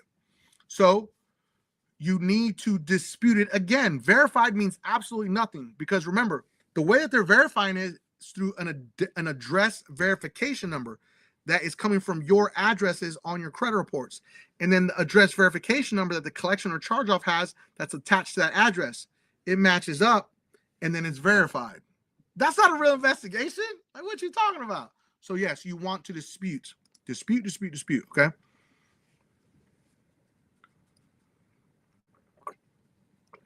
All right. Let's go back to where we're at. Sorry. So what happens after negative items are deleted? We are on part 6, ladies and gentlemen. You want to establish and build a relationship with a large credit union. Do not, people are not going to like it when I say this, do not add secured credit cards or crappy credit cards. They are not necessary. I just showed you my 18-year-old didn't need to get a crappy credit card. He got a $15,000 credit card. His first credit card was a $1,000 credit card with Chase Bank. And they bumped him up to like $3,000 just for using it very little. I mean, he has a subscription on it. He pays it, and that's it. But you see, this is the goal right here, to get to the high limit credit cards. You don't need First Premiers, Open Skies, Credit Ones. You don't need any of those Mercury crappy credit cards. You don't need any of that. You can bypass all of that by building and establishing with a credit union. Let me pull this up. I'm gonna drop it in the comment section. All of my favorite credit unions here, okay, ladies and gentlemen? So everyone can see what are the best credit unions. Because I want everyone to learn where to bank properly. Stop putting your money in the bank with Wells Fargo and Bank of America. It's useless. It honestly is useless. So this is my short list. I got a bigger one over here somewhere. Hold on one second. I'm going to find this list. I got a crazy list over here. Sheesh. All right, here we go. Found it. I'm going to drop this in the chat right here so everyone can see it. Everyone can have it. Hey, appreciate that forever. For always, sorry. So you want to build and establish your relationship with a credit union. I just dropped my I think it's like 10 of them. 1, 2, 3, 4, 5, 6, 7. Yeah, my top 10 favorite credit unions to join and establish and rebuild your relationships with. Again, we don't want to bank with Wells Fargo, Bank of America. We want to put our monies in credit unions to get you where you need to go to in life. Okay? You don't need secured credit cards. Not necessary. Secured credit cards are trash. They will lock you in. Some of them don't even graduate. So it means you're never going to get your deposit back. There's only 2 that I know that graduate. The Capital One, which this is one of my first and oldest credit cards. The Capital One, what's it called? The Platinum card. Capital One Platinum card, and the Discover It credit card. And then big credit unions like Navy Federal, they also graduate, but you don't want to get them because it's hard to graduate them. This is the whole purpose. So if this starts off with the $300 limit, then when I go apply for another credit card at Citibank, they're just going to give me a $300 limit. You see? It doesn't mean that you're going to spend all the money. No, it just looks really good on your credit profile that you have high limit credit cards. That means you're a responsible borrower. That's what it means. Doesn't mean you have to use $15,000. My son's not going to use $15,000. But it shows that you're a responsible borrower. Build your credit profile up properly, okay? Now, another way, Arthur Davis, can anybody apply for Navy Federal, or what are the requirements? You could do the midnight hack and call after midnight and tell them, hey, listen, my grandfather was in the Army and he passed away. I don't have his DD-214 papers. My mom doesn't have them. I don't have them. Can you please help me get into Navy Federal? That's the number one way that people join Navy Federal that aren't in Navy Federal. Or if you have a friend or a family member that can get you in, that can also work also. I have a video on my YouTube channel, Arthur Davis. It's a pretty recent video on how to join Navy Federal. So go watch that. I go into crazy detail for like, I think it's like 10 or 11 minutes or something like that. So I break it all down. So yeah, so we want to build and establish the relationship with a credit union, ladies and gentlemen. Super, super important. I cannot stress it enough to you. A credit union. Okay. Now you can add authorized users to help boost your credit profile. If you're trying to get lending or you're trying to get approved for something, but your credit score is just not there all the way, this credit card right here is what I added my son to, because it's my oldest credit card. It's got like, I think it's like 15 years or something like that. I don't remember. But when I add this to his credit profile, it's instantaneously going to get all of the payment history for 15 years. It's also going to transfer the balance. It's also going to transfer the credit limit. Anything above $5,000 credit limit is going to be great. And anything above 2 years is going to have a positive impact on your credit profile. So adding an authorized user is absolutely phenomenal. Okay. So adding an authorized user can boost your credit profile. But understand something. I want to be really clear here. If you have negative items on your credit report, don't waste your money on paying somebody to do a trade line for you, because it's only temporary for 30 to 60 days. And then if a negative item's on your credit report, a charge off, a collection, or a late payment, you're not going to get the same amount of points that I would get with no negative items. So it's like you're wasting your time and your energy. Focus on fixing your credit and then adding the authorized user. You see, because this is what happens after the items are deleted. We add the authorized user account to our credit profile. Okay. Next up, we want to add some credit builders, secured loans. We just talked about that with our guy up here. Okay. We just talked about adding secured loans with Glenn. Okay. Secured loans are phenomenal. You're just investing your money into yourself. I think like the interest rate is like 1%. The highest I've ever seen for a secured loan is like 3%. At that, I think. And they stopped that because people started complaining. A lot of people started complaining. But you're investing your money into your future. Build and establish that relationship with a secured loan. Also, if you don't bank with the credit union, you're like, I'm not interested in the credit union. There is something called Kovo. Kovo is an installment loan that reports for 24 months. Okay. Kovo is great because it reports as an installment loan. That's very important to understand. It reports as an installment loan. Okay, ladies and gentlemen, which is going to help your credit profile, what we just talked about. And what it does is, I think it's like $10 a month. And it will report those on-time payments. It also gives you access to all of their growth tools to help you grow as a person.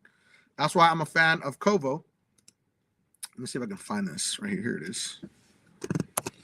I'll drop Kovo in the comment section also. If you comment Kovo on Facebook, it'll also drop it in there for you.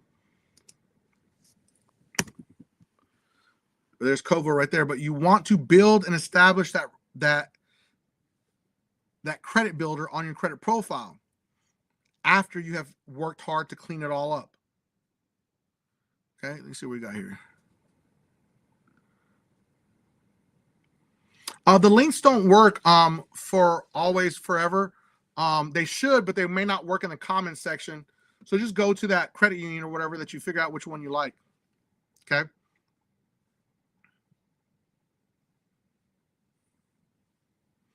So yeah, Josh Van Vessen. Yeah, he got his first stall tactic letter. Okay, what's going on here? That's weird. All right, here it is. All right, there it is. Got my first letter from Experian saying they received a dispute letter, but they can't process it because they don't think it's me. So you can ignore it, or you can call them and tell them, hey, listen, okay? It was me. It was me. I sent the letter. And I'll put it up on the screen again. Right there, it's Equifax, Experian, TransUnion.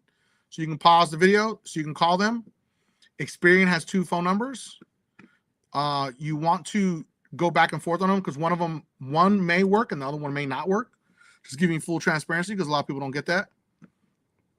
Okay. Let's see where we're at.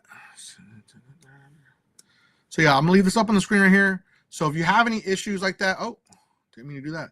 If you have any issues up there where they say that, just call them if you want to, or just ignore it. You don't have to respond to them because they will do an investigation. It's a stall tactic letter to kind of break you. That's kind of harsh to say, but I'm gonna keep it 100 with you. They're trying to break you and stop you from trying to fix your credit, because you have to understand something. They make money. They make money, okay, from selling your negative information to the other credit reporting agencies, to the lenders. That's how they're making money from you. They're not making money from people like me that have good credit scores. They make money from people with bad credit scores. Because, you know, everyone always says, oh, you know, we could definitely get you approved. Yes, a lot of people can get approved for anything, just about, to be honest with you. But, like, are the terms going to be ideal? No, they're not going to be ideal. They're not going to be ideal. You're going to have a high interest rate, and then you're going to get repossessed on your car. You're not going to get approved for apartments, or you'll get approved for a crappy apartment with a high deposit necessary. Or we get approved for a car loan, they're going to want a big deposit and a high interest rate. I couldn't imagine what the interest rate is right now. It's probably definitely over 20% for people with bad credit. So you want to be above a 680. 680 is an entry-level fair credit. You want to be above a 745 to get the most ideal. You really want to get the best interest rate, you want to be above a 765, okay?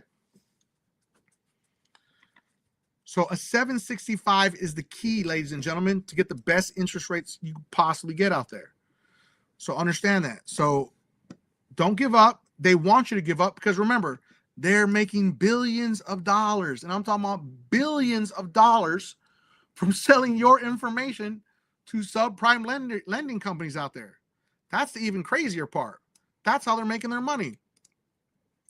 I want to give a special shout out right here to Deontavius. 91 points increase after just one round with Experian. 35 points up with TransUnion, 50 points up with Experian, and 6 points up with Equifax. It's kind of crazy, right? I love this. I love being able to show people when they actually get their credit scores increased. So yeah, you'll get there, Bobby. It takes time, ladies and gentlemen. I can't seem to crack 700. I keep trying, though. Yeah, keep working on it. Keep working on it. Focus on how you use your credit cards, okay? And keep focusing on it. You'll get there. It just takes time. Will I ever consider doing this for business credit? Absolutely. I've done these before for business credit. So I will come back for some business credit. I'm a crazy master at business credit also.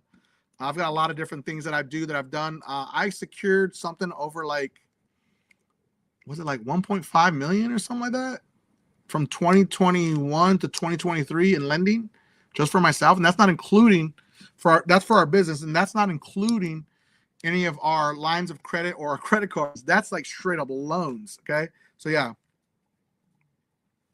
Oh, this is a great question. So yeah, does Dispute Beast use different fonts in the letters? Yes. And you can choose to opt out of that also. I highly recommend that everyone goes and watches if you're a Dispute Beast user, go watch this tutorial video and then pay attention to the emails that you're getting from Dispute Beast, because there is a training class at least once a week for free that you can come to and ask as many questions as you like. And I'll answer them here, so I don't want you to think I don't want to answer them. But you have free online training that is going to be live once a week with Dispute Beast. Tell you, we go above and beyond any of these other bootleg softwares out there, because we stand behind our product. But the reason, this is a great question here, because the reason why it uses different fonts, because we don't want the system getting used to just one font. We're going to keep switching it up. We're going to keep switching it up because the AI doesn't know how to react. The AI is just used to specific fonts. So it's to your advantage. Now, some people have said to me, oh, I can't read it. It's unreadable. Dispute Beast would never create something that can't be read. Okay, so I know that's not true. It may look crazy to you, but it can be totally read. I've looked at the letters. I've seen them. I helped build this entire system. I own it. Like, so I'm one of the owners. So it totally helps you. A lot of people think it doesn't. They're like, oh, this is crazy. I don't like this. It's unprofessional. I'm like, bro, what? You think a robot's cares about professionalism? Like, I've said some crazy stuff in dispute letters.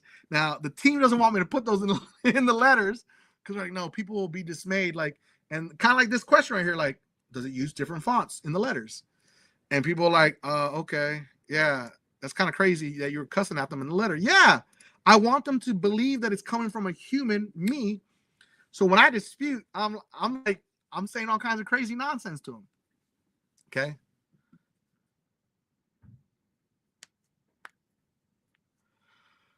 Oh, this is a weird question. I don't even know how to answer that.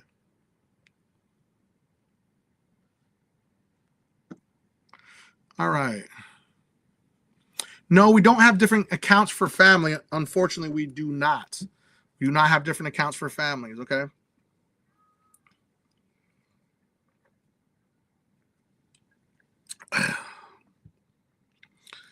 So let's move on to part number 7, myth busting, okay? You got any crazy myths you want me to answer? Drop them in the comment section right now. I'm going to answer as many myths as I can. We're on part 7. We're at the final round, okay? So can I remove collections that are already paid? Yes. Remember, anything has a possibility and potential to be deleted. Even if it's paid, you still have a 10% chance of deletion, okay? But remember, you still have a less than 10% chance of deletion if a collection or a charge-off is marked paid, because that's per the standards of Metro 2 compliance reporting. They clearly state that a paid account can either be deleted nor modified once it's marked paid. And like I said before, it's a good example of if you close an account that you don't like say, for instance, you close a credit card, that account will stay in your credit report for up to 10 years after you close it. And there's a reason for that, because they want the information to stay there because it's historical information that's valuable. It's actually helping your credit profile. So there's a lot of people out there that are putting out this bad information. You need to delete closed accounts from your credit reports. Absolutely not. So think about it like this, okay? If you had an account that was open for 5 years, it's got all this positive payment history. Positive payment history plays a huge role on your credit profile. It is one of the biggest determining factors of your credit score. So if you delete that, then you're going to get rid of 35% of your credit score. It's going to have a negative impact. So you do not want to delete a closed account. You want to leave it there as long as it possibly can. But as the years go by, so let's say, for instance, the account is for 5 years, okay? It's been on there. So the mark is 5 years. 1 year goes by, you lose one year. The next year goes by, you lose the second year. You see what I'm saying? It'll start to shift over, and it'll kind of start like Pac-Man and start eating away those positive payment history. And then before you know it, once it hits 10 years, it's gone. Now, they can delete it after 7 years, but generally speaking, they can be on there longer than and up to 10 years. But you don't ever want to delete a closed account from your credit report. It can have a really, really bad negative impact on your credit profile. Okay. Let's give a special shout out to our beaster here, Crystal. Crystal's credit score went up 39 points. Oh, that's wrong. That's definitely not right. 134 points. Sorry, I couldn't add there for a second. Crystal's credit score went up 134 points. 70 points with TransUnion, 55 points with Experian, and 9 points with Equifax, okay? Dispute Beast, the most advanced AI credit repair software ever created. Comment Beast in the comment section, and Facebook will send it to you. Comes with a 110% money back guarantee. For anybody that needs to fix their credit, you can do it on your own. You don't have to pay anybody. You don't have to pay these overpriced credit repair companies that are going to do a mediocre job. We don't want to do that. I'm going to drop the link in the comment section for anybody else that needs it. All right, we got another good question come up here. Let me go and fix this real quick. All right. I sent my first attack. I still have 7 days left to finish my first attack. I received a letter from Discover saying that if I do not pay my debt, I will be sued by the end of the month. Ooh, okay. Yes, this can happen. Now, understand disputing does not trigger a lawsuit. The amount that is owed is what triggers a lawsuit. So there is a company, Logic FPV. Give me 1 second. I'm going to put it up on the screen. Let me go find it. There is a company that can help you respond to the lawsuit. Discover does not play. I'm going to be very clear on that. Discover loves to sue. They've been suing a lot more as of lately. American Express, Chase Bank, and Discover have been suing a lot. Okay, let me find this. Let's see, where is it at? Where's it at? I want you to be able to, you need to respond to that lawsuit. 1, do not, and I repeat, do not miss your court date. Even if you need to extend it, do not miss your court date. If you miss your court date, they can win a judgment on you, and they can garnish wages or taxes or refunds or tax refunds, depending on your state, because every state is going to be different. So Logic, I'm going to drop this in the comments section. This is called solo suit, or they changed the name to solo. Solo suit, you can respond to a lawsuit. If there's an arbitration clause, it will enact the arbitration clause, but you can do it all the way through the process. You could use it, or you can hire a consumer law attorney. They're going to try to settle. A lot of attorneys don't want to battle this out in court, but solo suit, you can do the whole thing. It comes with a 100% money back guarantee also. So I would highly suggest that you use solo suit to respond to that lawsuit immediately. And then you can pay for an attorney's time if you need to. Also using solo suit, I believe that they teamed up with a bunch of attorneys that can consult with you in case you need them. So again, do not miss that court date. I cannot stress enough to you. If you miss that court date, even if you just walk in there to get a continuance, just that simple. Say, Your Honor, I'm not prepared. I'd like a continuance, please, until you can get your whatever you need in order. Okay. I hope that helps you. Let's see.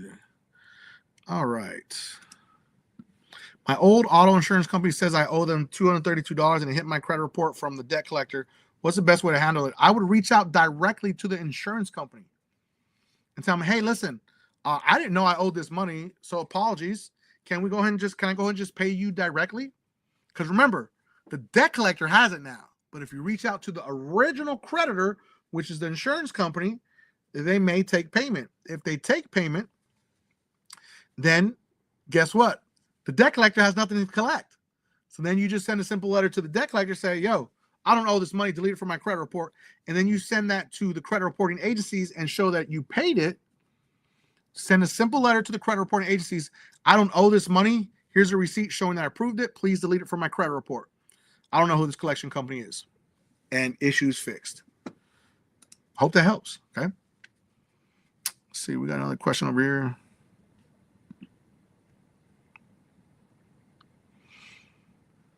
Okay. All right. I received a call from a collection agency. They say they're going to file a judgment with the county. What should I do? Okay. Question. How old is the collection? Okay, Angela. Everyone needs to listen up to this, okay? It can either be a scam or not a scam. But more than anything, we see scams where they threaten to file a judgment. It's usually on what we call zombie debt or outdated debt. Because remember, per your statute of your state, as an example, it's called the statute of limitations. Per your state, they cannot sue you if the statute of limitations has expired. They can only get a judgment on you if the court gives it to them. See what I'm saying? So how you going to file a judgment on me, fam? Did we have a court date? Did I miss a court date?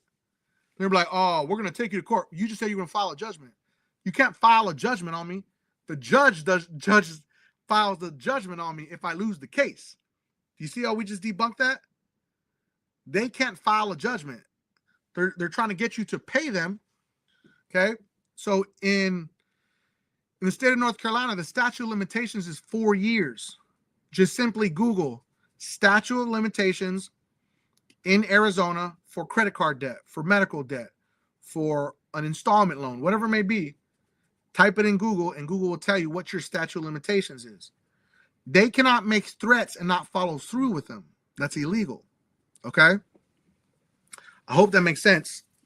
But you need to figure out what debt it is and how long it's been since you have defaulted. So I hope that helps. I've been building my credit score 800 now, 3 months. It's stifling. How can I get it to move again? The goal is 850. So that's going to take time, Leandra. You got to let your credit age. This is the biggest mistake that people make. There's only one way to boost your credit score quickly, and that's with an authorized user account added to your credit profile, but it's temporary. Unless it's like a family member like your aunt or uncle or your grandpa, your grandma, that you're going to be on there forever because they just choose to let you be on there. But you have to let your credit age. Aging your credit is what's going to get you to the 850 credit score club. Just that simple. You don't need to apply for more credit because remember, you're going to get dinged. Even if you apply for a credit card and get approved, you can lose a maximum of 6 points per hard inquiry. So you just lost 6 points because you apply for something. Now, let's say if it's awesome that you get a high limit credit card, you got approved, then your score can go up slightly based on how big the limit is for your credit profile. See? But the biggest thing is to let it age. I cannot stress this enough to you. Letting your credit age is super important and very valuable, because then you can make the decisions. Like once you get up there, like you're at 800. I'm gonna be honest with you. There's no difference between 800 and 850. I've been at an 8 between an 8 to a 830. I hit 850 one time, and I'm just like, it doesn't change. Once you're past 800, everything's the same. Honestly, once you're past 765, okay, it's not going to get you a cheaper rate. It's not going to get you better options, better credit cards. No, it's not. You're going to get the same. You're going to get the best options possible, but it's not going to be increased more if you hit 850. But you can strive for perfection. Don't get me wrong, okay? I got tired of like chasing. I was like, go back and forth, 850, 825, 805, 830, 839, 840. I should have took a screenshot, 849. It's like they're just teasing you. It's just 1 point, just 1 point. Okay.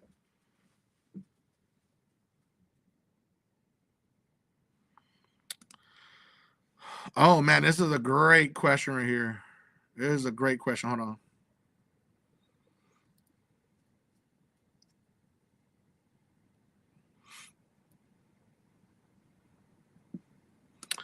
This is a really crazy question here. So on my 4th round of disputes, it seems like nothing's coming off. I remember 4 to 6 rounds is like the starting point. Those are where you're going to see exactly what's going on. Okay. So on your 4th round of dispute, it seems like nothing's coming off, potentially due to bankruptcy. So bankruptcies are very difficult to get off a credit report. There's nothing easy. Okay. Let's be very, very clear. There's nothing easy to delete from a credit report. Okay. But your attorney should have removed the accounts, period. So the accounts that were included in the bankruptcy should not be on your credit report. But lazy attorneys will leave them on there because they're just they're paper pushers. They're being paid to just file the bankruptcy and then they're done. They're lazy. Really good bankruptcy attorneys will make sure that those items are removed from your credit reports. And then the only thing left is the bankruptcy. So you're in for a battle because bankruptcies are very difficult to delete. And then on top of that, are the accounts still left on your credit report? That's a good question. Okay. So talk to your attorney. If he left them on there, say, listen, why'd you leave these? And just be cool. Don't be like all rude to them. Like, listen, why are they still on there? We should delete those. Could you help me delete them? And he can reach out to the creditor. As an attorney, it speaks more volume when your attorney shows up, say, hey, listen, we agreed on this bankruptcy, okay? Can you please delete them for my client? And they're going to delete them. See, it's much more powerful when the attorney does it versus you calling them like, yeah, whatever, bro. We ain't talking to that dude. Michael, you're going to have to live with these on your credit report, okay? So get your attorney to look at them. You can still continue to dispute, or you can stop disputing and reach out to your attorney, which either one works best for you. But again, it's going to be a difficult process, so just understand that. This is a crazy one right here. We're going to put up a really crazy one here. I saw this, like, I don't know how many times I've seen this. I had someone years ago who was a novice at credit repair, and they deleted closed accounts that were in good standing. Am I able to restore those accounts? No. Unfortunately, once an account is removed, it's very difficult to get the actual lender to put it back on there. They have no incentive to put it back on there because you don't have that active account. They're like, well, we don't care about that. Why are we going to waste our time to report it? Because everyone pay attention to this. The credit card company or the lender, the auto loan company, whoever it is, has to pay to report your account, your credit card account, your auto loan, your installment loan, all these things. They have to pay the credit reporting agencies to report them. So if they're not making any money from you, they have zero incentive. I see this so much with these amateurs because they want to seem like they're doing something, like they're having impact. And in fact, they're hurting your credit profile.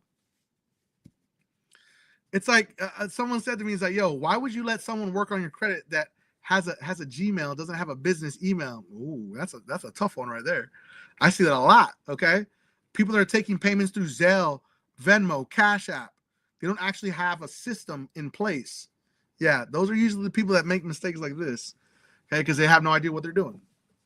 It's actually like 99.9% of the credit repair industry. I said it.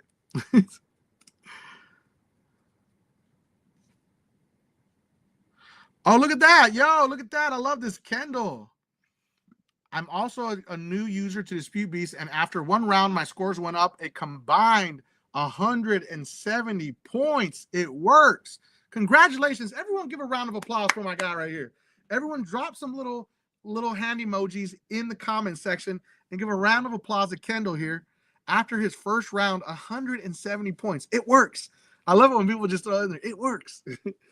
let's give him his flowers here, man. He deserves it, okay? He deserves it.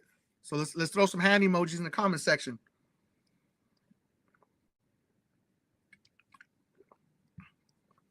Let's throw it in the comment section, ladies and gentlemen. There we go. There we go. Let's give him his props, man. Kendall over here working hard. He's asking great questions. He's been through it, okay? He's been through it. He hired the wrong people. And listen, a lot of people do it, man. A lot of people do it. It is what it is, man. We learn, we live and we learn, don't we?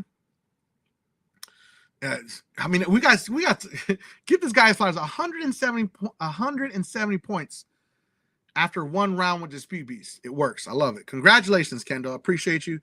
Appreciate everybody that's on this live right now. Here we go. What's your opinion on Credit One late payments? I hate Credit One. They're the worst lender of all lenders. Okay, the worst lender of all lenders. They don't care about you. They're rude to you. I mean, just about everything about them.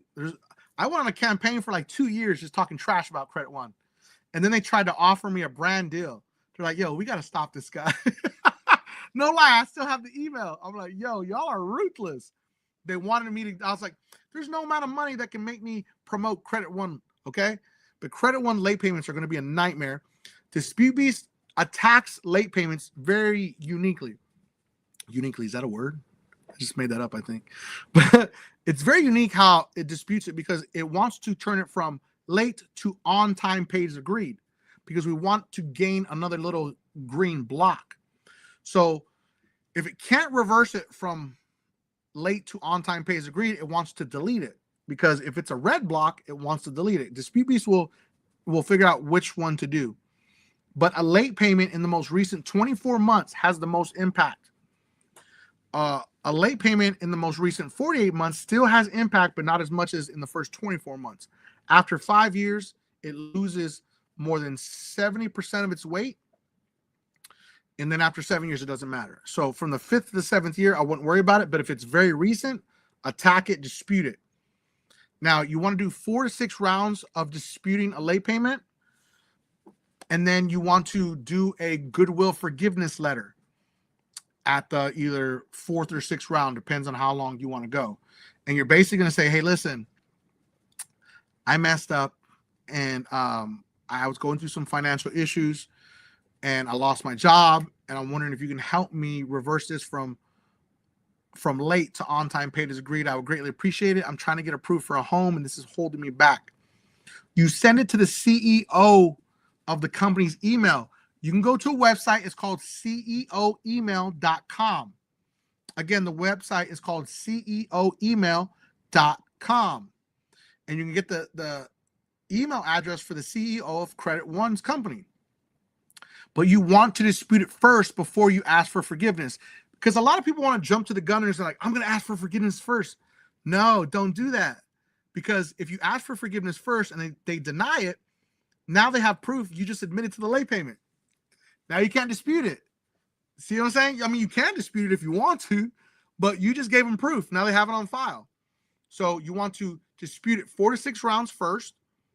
And if it doesn't work within those 4 to 6 rounds, then you send a goodwill letter asking for forgiveness. So yeah.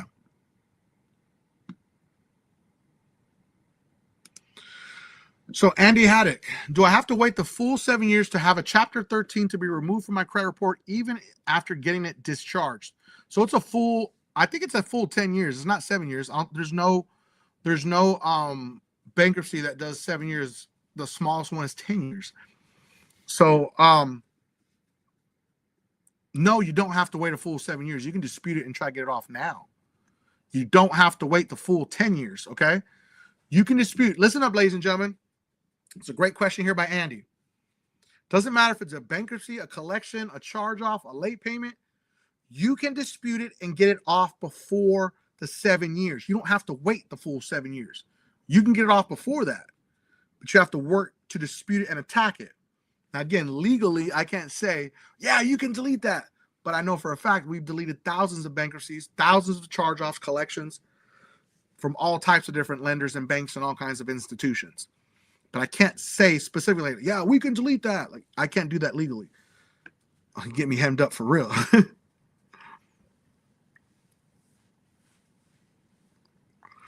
Don't worry about what the lenders say. This is the best part about Dispute Beast. It doesn't matter what they say. Okay? Saying, I'm receiving letters from the creditors that say, yeah, and it was late. See what I'm saying? Like, it's nonsense what they send you. Like, even the creditors send you nonsense letters. Just put it in an envelope, save it, and then dispute again. You don't have to respond to them unless you want to, but you don't have to. Dispute Beast was designed to make the process super easy, okay? So this is a stall tactic letter too. Again, you're up against a machine, MJ. You're up against a machine. So you're fighting AI with AI. It's literally the AI with Dispute Beast versus the AI with the actual credit reporting agencies. Because the credit reporting agencies have AI technology that is called eOscar. eOscar is trying to decipher what your letter is saying. So you can call the credit reporting agencies right here and say, listen, that wasn't a credit repair company. It was me. Or you can just ignore it and move on to the next round. That's up to you. But you can call them, speak to the fraud department, say, listen, I got this crazy letter, man. I sent in a dispute letter. Can you please help me make sure that my dispute letter is processed? Be the nicest person you've ever been if you're going to do this. Do not be rude to them because they will not make it easy for you moving forward. So that applies to anybody that's working on their credit, not just MJ, okay? So let's take this down right here. Let's give a special shout out to Daniel. Daniel's credit score went up 47 points. Sorry, 125 points after 3 rounds. You see, I'm showing you so many different aspects and so many different profiles and credit score increases. Daniel's credit score went up 125 points after just 3 rounds with Dispute Beast. 47 points with TransUnion, 24 points with Experian, and 54 points with Equifax. So there you go, ladies and gentlemen. Dispute Beast is going to be in the video description and in the comments for anyone that needs it. And Dispute Beast comes with a 110% money back guarantee. We stand behind it. We guarantee it. For anybody that needs Dispute Beast, it's right there. I'm going to drop it in the comment section again. For anybody that needs Dispute Beast, and anybody can use it. It does attack late payments. Remember, anything, ladies and gentlemen, it doesn't matter. Okay? I just told you how to dispute them on your own for free if you wanted to. You can use Dispute Beast. You're welcome to. Okay, I'm going to give you all the options possible. Oh, no. I got the Premier Bank bad timing. Yes. Listen, everybody, you don't need crappy credit cards. I cannot stress this enough to you. Stop getting these crappy credit cards. Stay away from all of them. You know, there was somebody in one of my YouTube videos. I made a video talking about this. He says, you know, everyone's different depending on where their credit journey is. You know, you don't know. I said, no, stop lying. Okay. I know you're getting a referral fee for sending them to this crappy credit card. All right. Let's keep it 100. It's okay for you to make money, but be honest about it. These people don't need these crappy credit cards. I've called out creators and YouTubers for this. I said, if anybody is promoting these credit cards, they have no moral compass because people don't need them no matter where you're at in your journey. I just showed you, let's put it up on the screen again. I just showed you my son who's 18 years old, got a $15,000 credit card. Oh, sorry, $15,500, okay? He got a $15,000 credit card. I get people with bad credit, $15,000, $20,000, $50,000 credit cards, and they regret this exact conversation that he got a Premier Bank, not needed. Listen, I fell for the trap too because I didn't know any better. My first 2 credit cards were Capital One and First Premier. It was called First Premier back then. Now it's just called Premier. Okay? The jig is up. Everyone figured it out. So they had to change their name. But I closed that account a long, long time ago. Now, if you close the account, it can have a negative impact or it may not have a negative impact. You won't know until you close the account. If you replace it with something else, it can offset it. But if your score does go down, your score will rebound in about, I would say, 6 to 12 months maximum time. It's going to vary from person to person, okay? So you don't really know what could be the full effects. All right, let's go and start this over on the live. We want to start from the very top. All right, so tonight, if you just joined, you're about to learn how to remove any collections, charge-offs, bankruptcies, late payments, and any negative mark on your credit legally, permanently, and fast, okay? And again, I'm going to show you real results live all night long as we've been doing. This isn't theory. This is exactly how real people are raising their credit scores 50, 80, 120, 200, 300, 400 points after using this process on their own or using Dispute Beast. We have a proven process.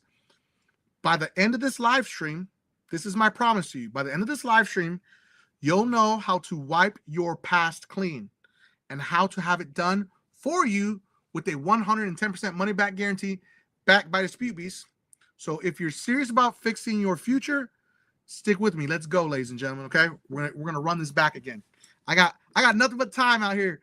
Who else is doing this? Yo, drop it in the comments. Who else have you seen that came to a live and continues to show you results, like real results? Drop it in the comment section. If it's no one, just say no one. Nobody else has done this. They all talk a big game.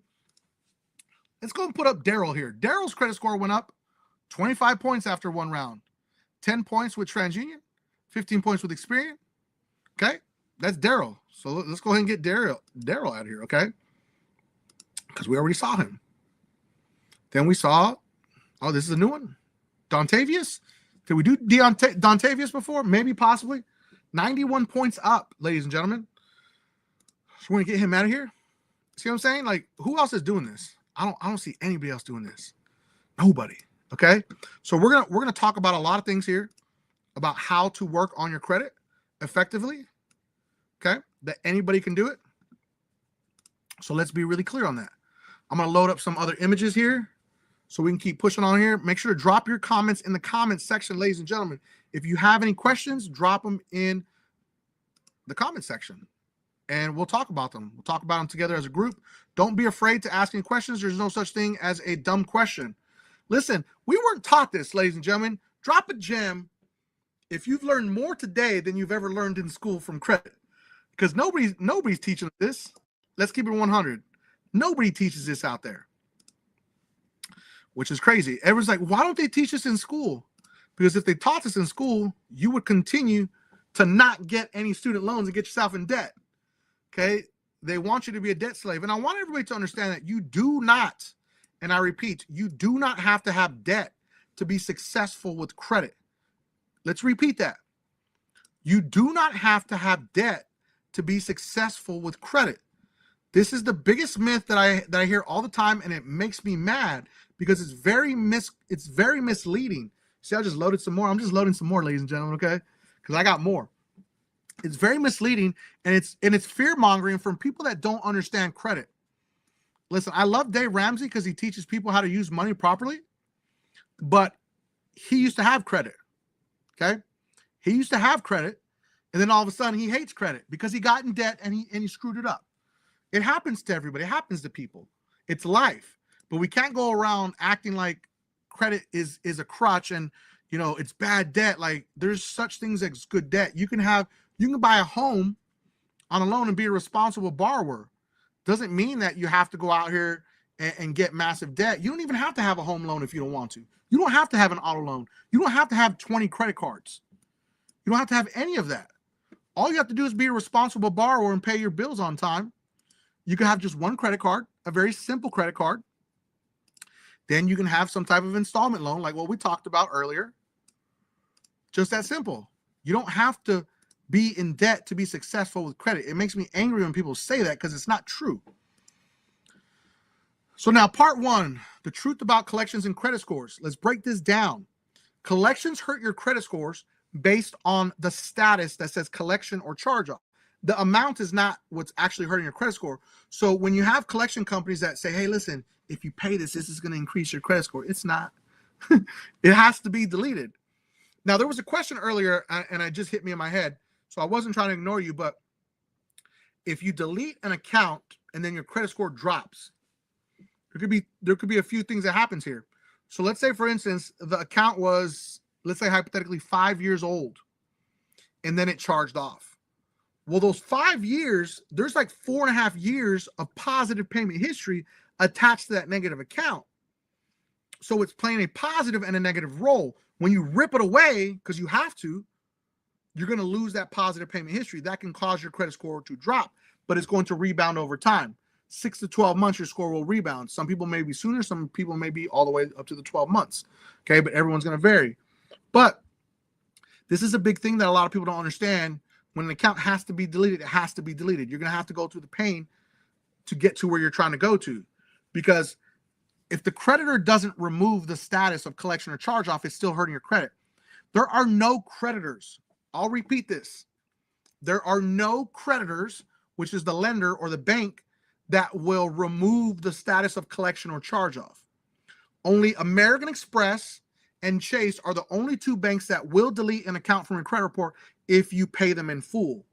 Hear what I said, if you pay them in full, okay? If you pay a collection or a charge off and they don't delete it, it's still hurting your credit for 7 years from the moment you pay it, okay? 7 years from the moment you pay it. A collection is slightly different. It's 7 years from the moment it started reporting, or whenever it got transferred to that person, or sorry, that debt collector, not person.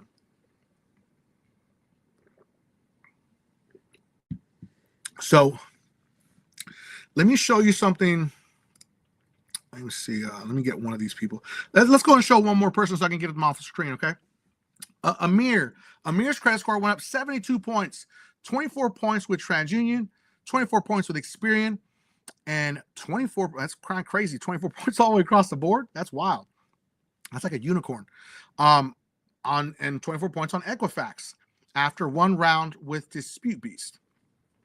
Dispute Beast comes with a 110% money back guarantee. I almost said 120. Almost changed it. But let me put this up on the screen here. So I want you guys to see this chart. This is a chart that breaks down your credit score. I want you guys to pause the video and screenshot this so you can get a better understanding of this. Let me remove this, this little banner right here. So this is breaking down your credit score. Okay, 30% of your credit score is credit utilization. That's the balances that are reporting, ladies and gentlemen. Credit utilization is the balances that report from your credit card and only your credit card. Again, pause the video, screenshot this if you need to. I'm going to keep it up for a minute. 35% of your credit score is payment history. That means you pay on time or you don't pay on time. That's 65% of your credit score. That's why when you get a late payment, it hurts you so much. Or that's why when you carry balances, it hurts you so much. Credit age is 15% of your credit. Okay? That means how long your credit grows. So you look on your credit reports, it'll say the average age of credit is 5 years, 2 years, 18 months, whatever it may be. Every time you add credit, it's going to reduce that average age of credit. That's why I say don't apply for credit if you don't need to. Let your credit age. Credit mix is 10% of your credit score. Credit mix means the types of credit that you have on your credit report. Now, people say, oh, I got to have all these things. No, you don't have to have all those things, okay? So as an example, a credit card. You can have a good mix just with credit cards. You can get a charge card, a regular credit card, a store credit card with a Visa logo, and then a store credit card that's solely for stores, and then a medical credit card. That's 5 different types of credit cards on your credit profile that adds to your credit mix. Other things that add to your credit mix can be installment loans, different types of installment loans. You do a secured loan with your credit union, or you could do COVO, that's an installment loan. Student loans, a mortgage, a car payment. You can also have lines of credit that adds to your mix, and that makes up 10%. Inquiries or new credit is 10% of your credit score. Now look at the credit score breakdown here. I break down your points. Now, let's say hypothetically you had no credit. You would start with 300 points. You wouldn't even register if you had no credit. But you start off with 300 points right there, right out the gate. 550 points are controlled by you. You heard me, not the credit bureaus, not the credit card companies, not the loan companies. They're controlled by you. If you can take control of your credit score, you can easily do that, okay? So for payment history, you get no late payments in the past 24 months. You can get a total of 192 points, 192.5. Credit utilization can get you a maximum of 165 points. Always keep your reporting balances below 9%. Once you break the threshold of 9% balances that are reporting from your credit cards, your credit score starts to tank. Anybody that says, "Oh, you can use up to 30% of your credit," what you use doesn't matter. The only thing that matters is the balance that reports. Your credit age can get you 82.5 points. Your credit mix can get you 55 points. And then inquiries will get you a total of 55 points. As you grow, age your credit, you'll start to squeeze points out of every single one of these categories. And then you truly control those 550 points to get to a total of 850 points is what you can get on your credit score, okay? That's the maximum capacity. The highest score you can get is 850. You can get all the way up to a 900 with an auto score. That's the only one. But I wanted you guys to see that firsthand, okay? Okay, look at it. We're about to, let me see. Let me go ahead and block this guy real quick. Here we go. You're gone. Okay. If I knew this 15 years ago, what I know now, I wouldn't have gone the road of debt. Yeah, it's unfortunately, okay. All right. We got a lot of spammers coming in here. Let me go ahead and block these people real quick, ladies and gentlemen. They're coming after it on Facebook, man. Jeez. Sheesh. Let me get this Kendra person out of here.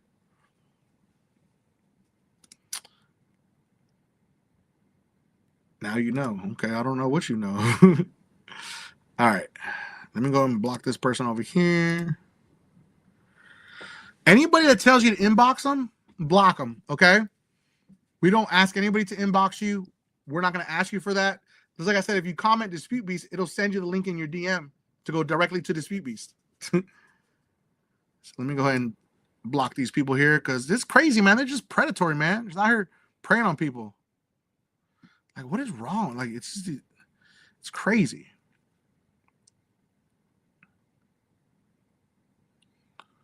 Crazy, man. All right. That was a lot of spam there. I'm glad I caught on to that. So yeah, so let's see where we were at. All right. So we just talked about our FICO score and how it's actually created, okay? Now understand, fixing this yourself is completely possible, ladies and gentlemen. Anyone can fix their credit. But if you want it done right and you want to make it easy, Dispute Beast is going to be in the video description and in the comments for anyone that needs it. And as I said, let's see Evelyn real quick. Evelyn's credit score went up 108 points after one round with Dispute Beast, 22 points with TransUnion, 44 points with Experian, and 42 points with Equifax for a total of 108 points. Congrats to you, Evelyn. Love that. Love that. All right. Let's go ahead and remove her. We'll add some other people later. All right. The first step, okay, step number one in working on your credit, you must attack bad personal information. Every round attacking is the best path because you're fighting. What are you fighting? This isn't accurate. This isn't my address. If you have moved, update your driver's license to your correct address. You can start disputing with the one you have, but you want to update it, and you need to get the real ID too if you want to travel on airplanes, apparently, okay? But update your driver's license to be different than the addresses that are on your credit reports attached to those collections or charge-offs. That's very, very important for you to do. If you don't do that, you're going to have a problem. But you can do this every single round. Dispute Beast does it every single round, and that's exactly what you need to do also. Remember, every day matters, and we don't want to waste any time. So there's people out there who say, oh, you need to dispute that first all by itself. We call it the personal information cleaning process. No, you're wasting every single month. I want to stack as many disputes on top of each other, and I want them to learn that we ain't playing. That's what I want them to know. We ain't playing. You can dispute anything and everything on your credit report. There's nothing that says you cannot. But what you cannot do is you cannot say the same thing twice. This is where the amateurs do it. They'll try to stack disputes instead of sending them all at the same time. They'll send one like on the 1st, and then they'll send another one on the 15th. That's another one on the 30th. Like, yeah, we're hammering them. You're sending in potential. They can deem that a duplicative dispute, even if it's the different words. This is why we tell people, wait your full 35 to 45 days before you initiate another attack. Because we don't want to the credit bureaus to say whatever they want and use it against you. But amateurs do this all the time. They're like, yeah, I didn't even put a date on the letter because they're not going to know when it came. What? That doesn't do anything, man. You just cause your client to get a duplicative dispute and a frivolous mark on their credit profile. We don't want anything to be marked a frivolous dispute. I would rather get stall tactic letters than get a frivolous dispute response. That's negative juju, okay? Let's see. All right. So remember, you attack the information, your personal information first. You want to delete wrong names, outdated addresses, old employers, phone numbers that aren't yours. Okay, you want to attack all of those. You want to have only one address, one name, one date of birth, and one phone number, and one employer if you want. Okay. Everything must match your driver's license and current utility bill. Now, a utility bill doesn't have to be just gas, light, or water. It could be a cell phone, car registration, car insurance. It could be any of those. Okay. It could be your pay stub. It could be, what was the other one? I can't remember the other one, but there's a whole list of them. Okay. So just remember that it's very important. You cannot have mismatched names and complete misspellings. Okay. My name is Michael Mesa, but if they put another, like if it said Michael Rodriguez, oh, hold on, that's not even me, bro. Like, delete that off my credit report. It happens more than you can ever think. But more than ever, you need to make sure that your social security is correct. Your social security number, make sure it is accurate and it's actually yours.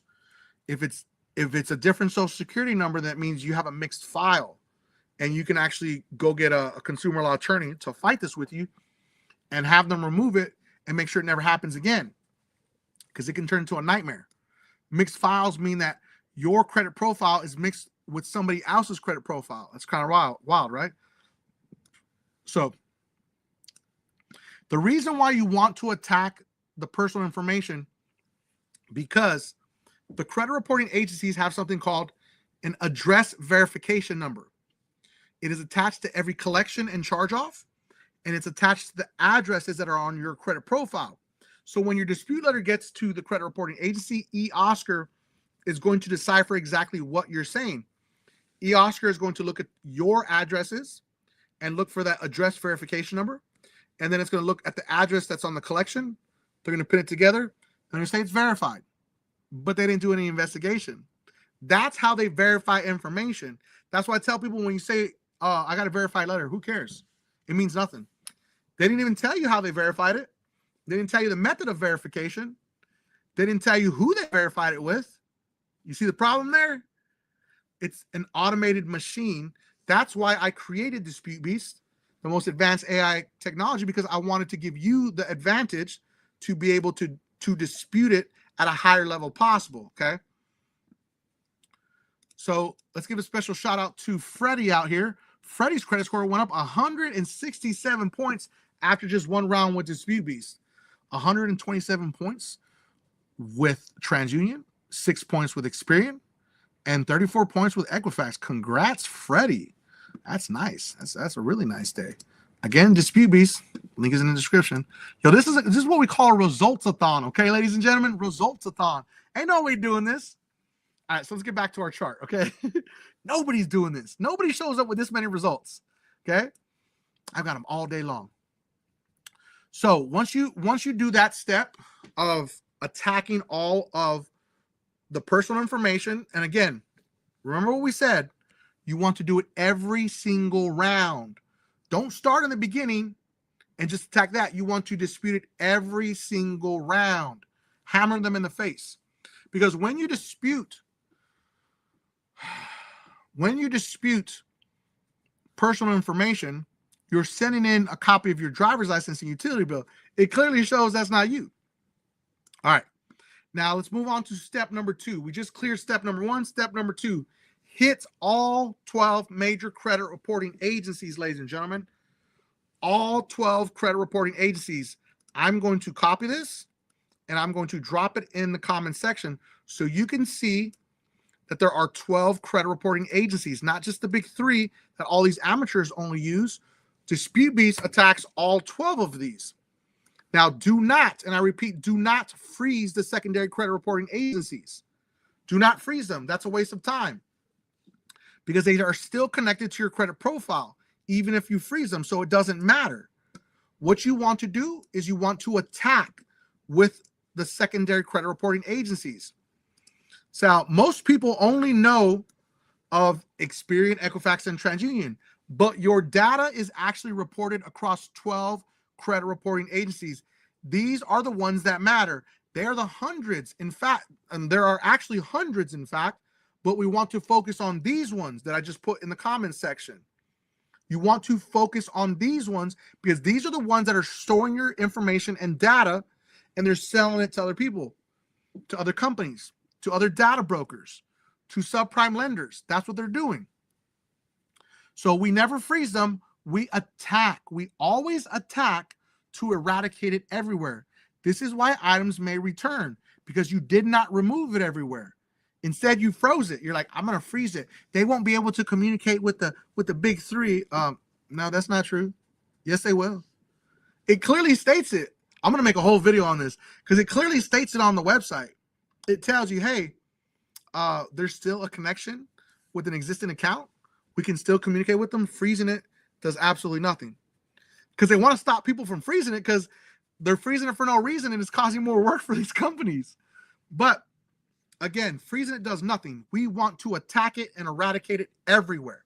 So you need to dispute with all 12, ladies and gentlemen, all 12. Now remember, there are hundreds. There are hundreds, but these 12 are the most important that you need to focus on, okay? Hey, you're welcome, Peppermint Jim. Appreciate that. Let me answer this question real quick here.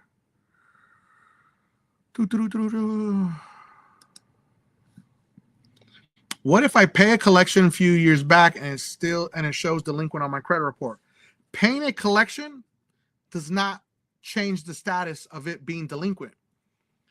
It will still show as delinquent because a collection or a charge-off, even if it's marked paid, is still delinquent and hurting your credit report. You now have a less than 10% chance of deleting it from your credit report because it's marked paid. Because per the standards of Metro 2 compliance reporting, which is the format that reports on your credit report, you don't see all these numbers and everything until you use Dispute Beast. You see all the coding that drops in there. It's telling you this box right here does not meet the standards of Metro 2 per blah, blah, blah, blah. It's telling you the coding. There's a bunch of coding behind everything. And even if it's marked paid, it's still hurting your credit. So once an item is marked paid per the standards of Metro 2, it clearly states a paid account can neither be deleted nor modified by the credit reporting agencies. But we have seen them delete, but you have a less than 10% chance of deletion once the item is paid on your credit report. Now, as to opposed to a regular collection or charge-off, you have a more than 60% chance of deletion if it hasn't been paid. So the only way to fix this is try to dispute it. 4 to 6 rounds is pretty standard to see where you're at and go from there. See. Scroll down.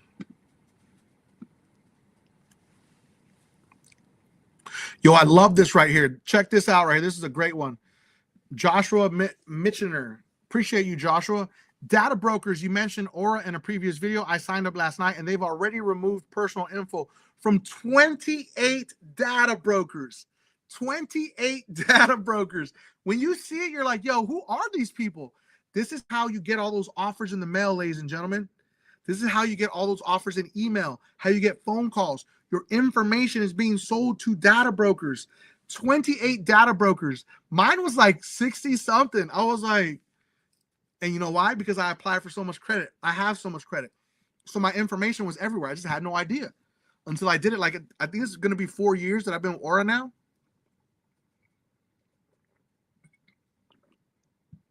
And yeah, Aura is protecting me, my 3 kids, and my wife's information.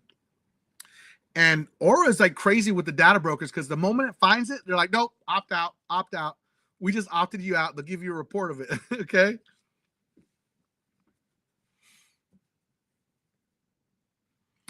So yeah, let me go and get that out of here. Let's see. Here's another question right here. I paid a collection from Dish Network after they sent it to collections. I paid Dish directly. Can I dispute and have that removed? Yes. Boomer, I love his name, Boomer 1964, keeping it real. So Boomer, yes, if you have the receipt that you paid Dish Network, then you need to send that with a simple letter to the credit reporting agency. Say, hey, listen, this is not a collection. I don't owe anybody any money. Okay. And I don't owe this collection. Please delete it from my credit report. I've attached a copy of the receipt that I paid them. You can also get a copy from your bank statement and show that when you made that payment to Dish Network. Okay. Okay, hold on. I think I read that wrong. I paid a collection from Dish Network after they sent it to collections. Okay, but you did pay Dish directly, so it should not be into collections. Now, if it's reporting from Dish Network directly and not a collection company, you have a problem. Just like what we talked about earlier. If they didn't delete it, now you're going to have a problem removing it because it's now marked paid. So was it Dish Network that is reporting it, or is it a collection company? If it's a collection company, dispute it 100% directly with the credit reporting agencies and send a copy of your payment to the collection company and the credit reporting agencies. All right. Hope that helps you, brother. Boomer 1964. Can't see the 12 you posted. What is it? Oh, it's in the comment sections right here. It's definitely there. Promise. All right. There's another question here I found. Give me 1 second, guys. All right. 5 years ago, we moved out of an apartment and tried to pay the last month's rent, but the management refused the payment and told us to just move out. Now my mom has a collection on her credit from that. And we don't have proof we tried to pay. What can we do? You can only dispute it. That you have to dispute it. If you didn't pay them and you don't have proof that you paid them, you have to dispute it. That's really your only option. Look, this is the thing. Like, a lot of people don't understand. Like, once it's been to a certain part, they don't have to take payment. Once it's reached a collection point, they don't have to accept payment. Or even if they decide that they don't want to accept payment, they can say, no, you violated the terms of the lease, so you got to leave. So unfortunately, or you can take them to small claims court. That's a way, but that's going to be really difficult. They would have to prove that you didn't pay them, which is going to be really easy. So I would just dispute the hell out of it, to be honest with you. That's what I would do. So let's see. Jefferson Collections. I've deleted a lot of Jefferson Collections. I hate those people. So yeah, I will go ahead and do that. So I'm gonna go ahead and put this one on the screen.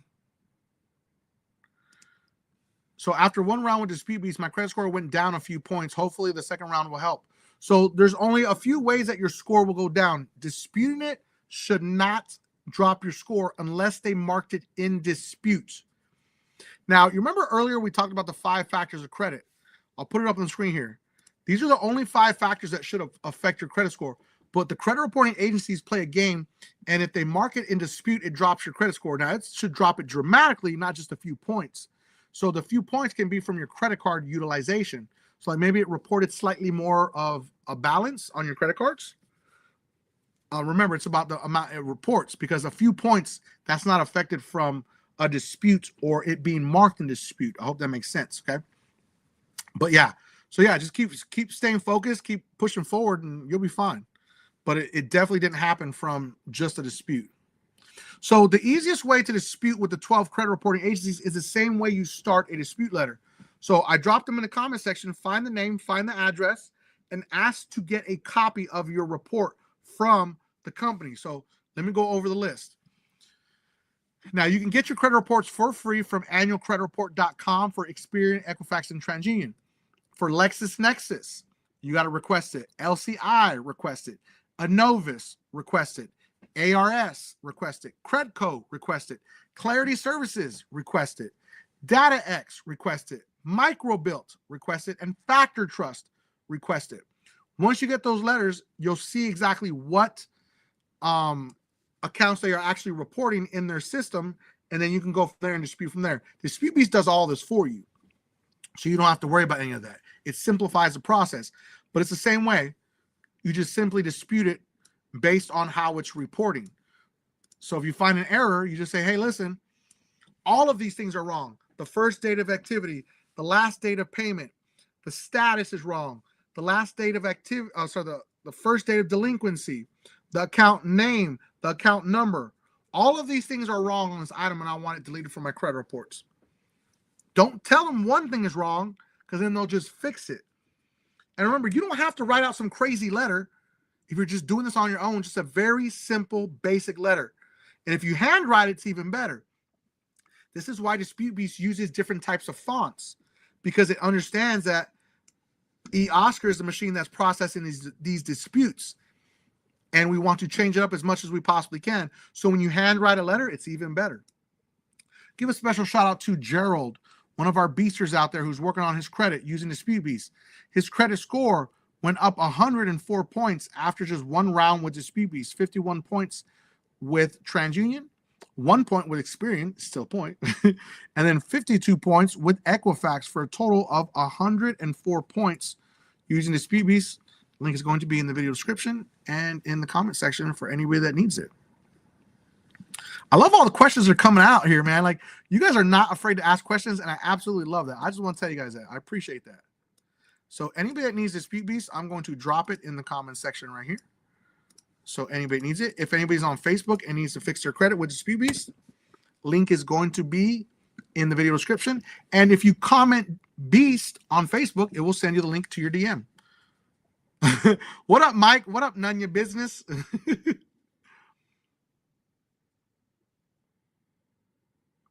Oh my God. This is a good one. We got to put this one up on the screen. I saw a lady say that you can have deletions by saying that you use your credit card for medical and the credit card cannot have it on your credit. False. She's definitely lying. Yo, where did they get this information from? They just make stuff up to get you to sign up for their services. You notice how I don't say crazy things like that? Because I'm telling you the truth. If it sounds like it's just too good to be true, that's because it is. My guy Boomer 1964 over here, I love that name. Yo, whenever they say things like that, no, it's not true. And the credit card cannot have it on your credit. Like, that makes no sense. You can use a credit card for anything. You could buy a car with a credit card if you want to. That doesn't mean it can't be on your credit. That's obscene. That's ridiculous. So no, it's not true. It's not true. 100% all cap. Okay.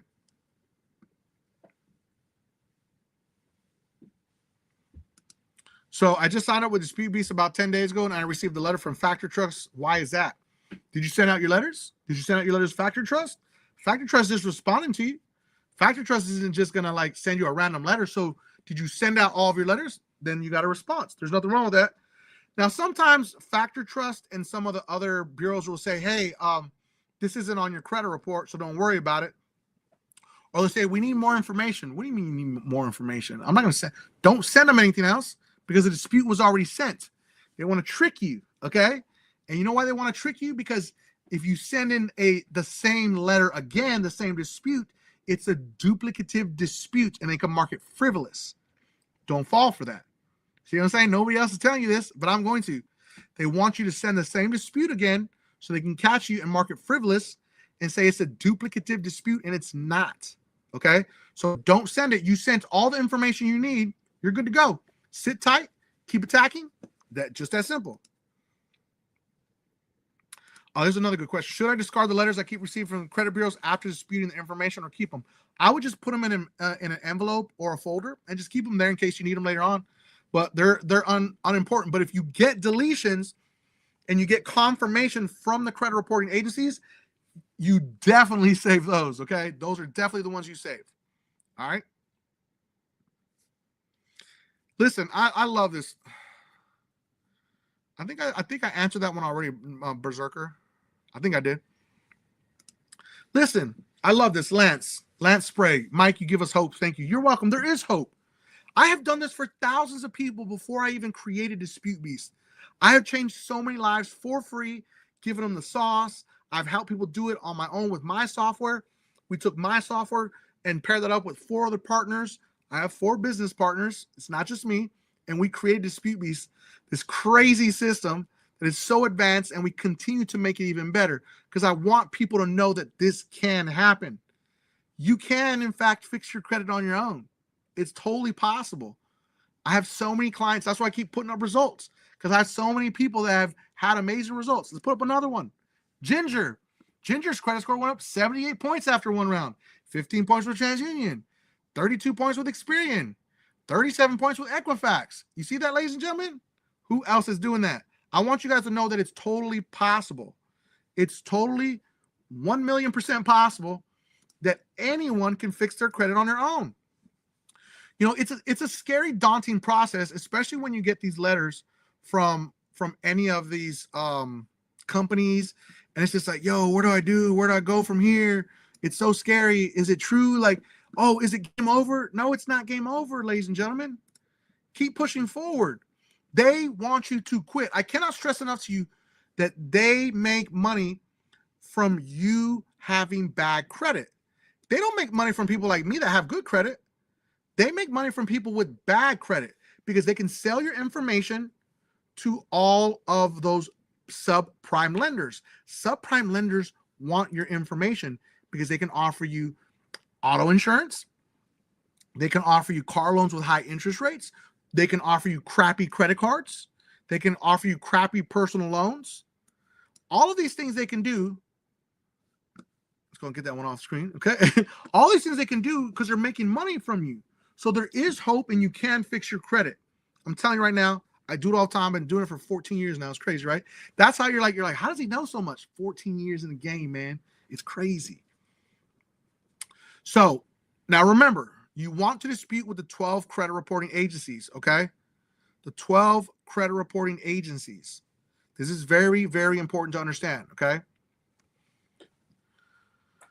Okay. I like this question. Let me go and get this other question off. Appreciate you, Lance. Where'd you go? I'm going to find that one. All right. There's a really good question right here.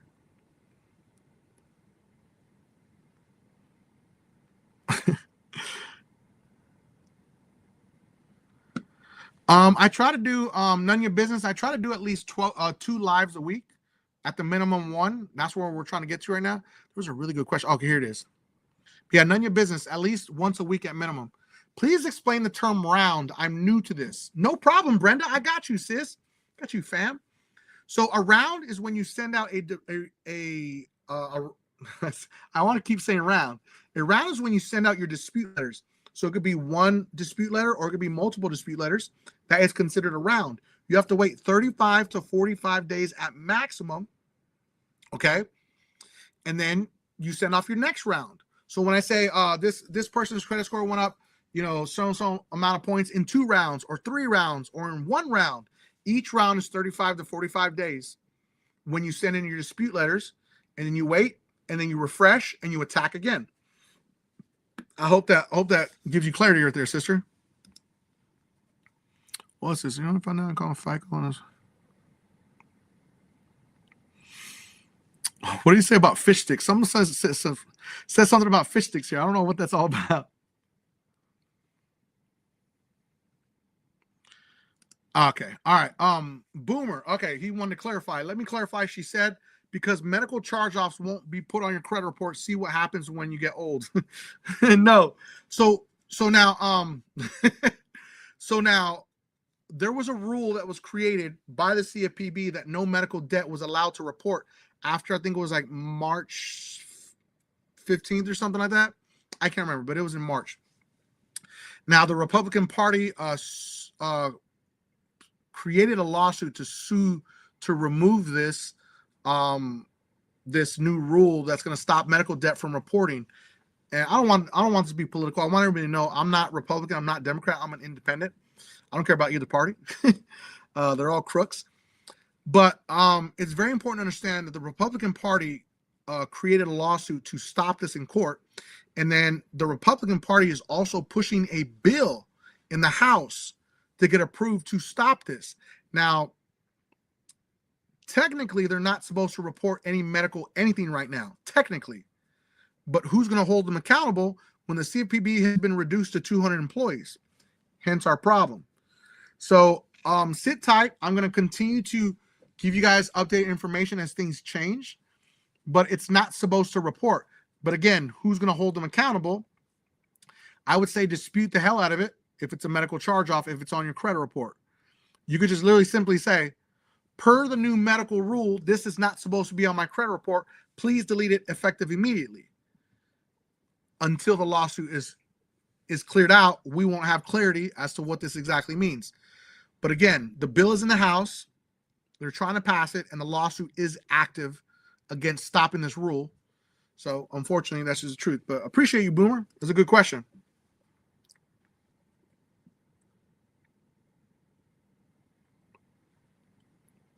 So yeah, sometimes these things happen. Dan in the dirt. I like that. Dan in the dirt. My wife had a late payment that was corrected, and there was a glitch to where it's not reporting correctly to the credit bureaus. Now we have to wait 30 days for them to fix the glitch 2 of her scores. Yeah.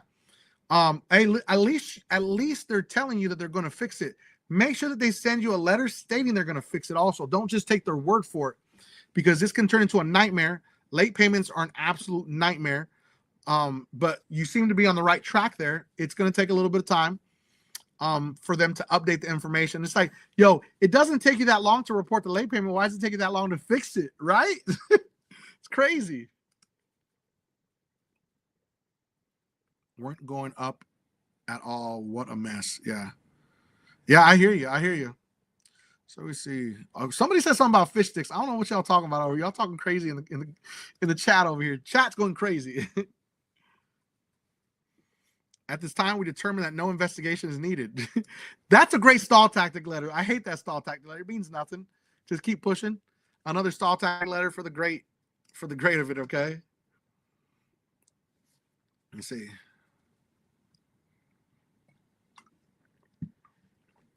Don't quit. Just keep going, man. Let's see. Self-builder account.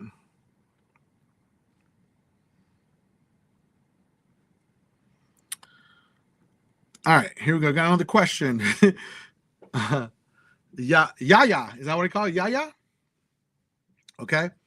I got another question. I had a self-builder account for about 11 months until they decided to change banks and close my account now. I replaced the self with the Capital One Secured Platinum card. Now, if you have the Capital One Secured Platinum card, use your card and pay it off every single month. Never carry a balance, because Capital One is one of the largest subprime lenders out there. This was my first credit card. It was a secured credit card.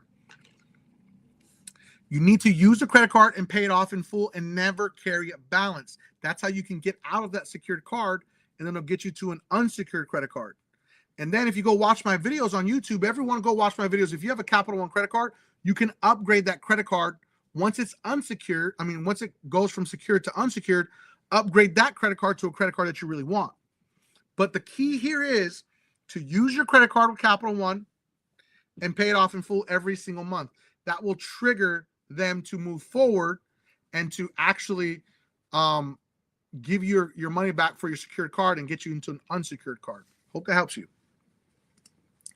Let's put up another result here up on the screen. We got another result here. Glenn's credit score went up 56 points. 15 points with TransUnion, 15 points with Experian, and 26 points with Equifax. Shout out to Glenn, one of our beasters out there, for working hard, fixing your credit with Dispute Beast. And remember, ladies and gentlemen, Dispute Beast comes with a 110% money back guarantee. Who else is doing that? Nobody. Nobody. Nobody's doing that. No, not really. Honestly, I'll put this up, Dander. Doesn't that violate consumer laws? No, because they're making an effort to fix it. So there's no such thing as like in a timely manner.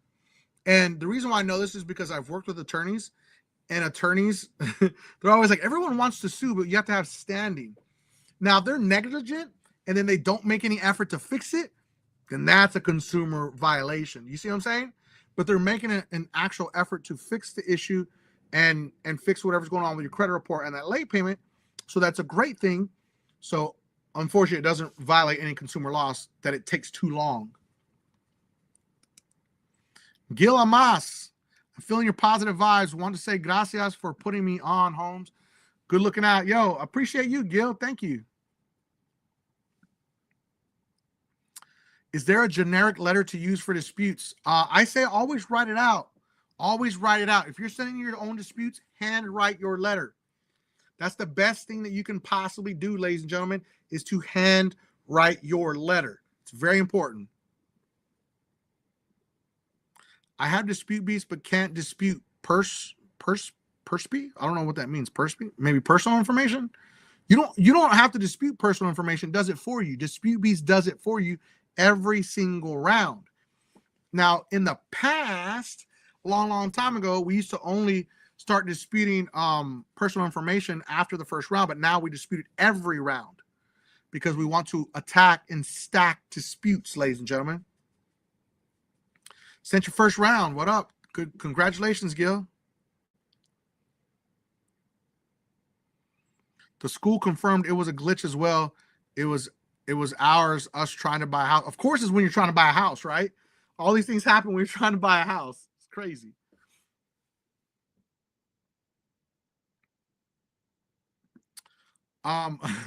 So there's a theory out here. I like this right here. Sharon. So with blue ink, blue pen. Hey, Mike, what up? So any color that you use that's not a regular traditional black ink, any color. If you're going to handwrite your letter, use a different color. Red, blue, purple, okay? Anything that's different from black. Okay, this is why Dispute Beast uses different fonts. That's the whole reason, because remember, it's an automated system that uses AI that's trying to decipher what you're trying to say on your letter, and it's going to try to kick out an automated response. That's the reason why. Okay, it's not because it's like, you know, we're gonna do whatever we want. No, it's like an automated system. It's using AI, and it's getting more advanced. It's really crazy. Okay. So now, step 3, you want to attack all negative items. Okay. You are not just limited to collections. You can literally dispute anything at the same time. Collections, charge-offs, late payments, medical collections, bankruptcies, repossessions, student loans in default, child support, hard inquiries, any negative account that's hurting your credit, dispute it. Don't sit there and say, oh, you know, I'm going to only send the collections here, and the next month I'll send the charge-offs.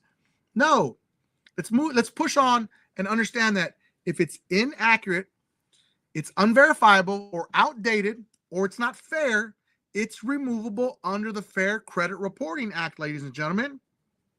Just that simple. It's removable under the Fair Credit Reporting Act. Now, I want to be really clear. A lot of people think that an item has to be deleted after 30 days. No. The credit reporting agencies technically have 30 days. They can extend it another 15 days to a full 45 days. That's why Dispute Beast wants you to wait 35 to 45 days. Now, they can also push it past that to a full 60 days. Okay? So they have a full 60 days per the FCRA. It clearly states that. There's a reason, like a good example, like Dan in the Dirt was talking about, how it's taking them forever to to fix this issue. And that's the reason why they have 60 days technically. Crazy, right? It should be fixed quickly. They ruined it quickly. Let's go and fix it quickly. Okay. But excuse me, you have to dispute all of these things. Understand that. Don't wait. I'm gonna drop it in the comment section so you can see all the things that you need to dispute. Okay. Do not wait. Every round is very crucial. This is exactly why Dispute Beast attacks everything at the same exact time. Because we don't want to waste a round saying, oh, only collections, oh, only charge-offs. No. Dispute it all at the same time. This is what we call dispute stacking. So you want to stack disputes for maximum deletions. This is why you see our users get high credit score increases, because they had stacked disputes that got them stacked deletions. So you'll get anywhere, instead of just getting one deletion, you're going to get 4 to 6 deletions if that's how many negative items you have. I'm saying hypothetically, okay, ladies and gentlemen. So let's, as an example right here, let's put up Miriam. Miriam's credit score went up 119 points after just 2 rounds with Dispute Beast. 34 points with TransUnion, 1 point with Experian. Hey, that's 1 point though. And 84 points with Equifax. Do you see that? That's amazing. She's still working on it. She's still pushing. Dispute Beast, it's absolutely amazing. Again, who else is coming to a live? We've been on for 2 hours and 51 minutes, and I have went almost nonstop showing results in here about Dispute Beast. That's crazy, right? Let's go ahead and do one more. Let's go do a couple more. Here we go. Mir's credit score went up 113 points after just 1 round with Dispute Beast. 7 points with TransUnion, 49 points with Experian, and 57 points with Equifax. Again, who else is doing that? So Dispute Beast comes with a 110% money back guarantee for anyone that needs to fix their credit. Link is going to be in the video description for anyone that needs Dispute Beast. I'm going to drop it in there right now.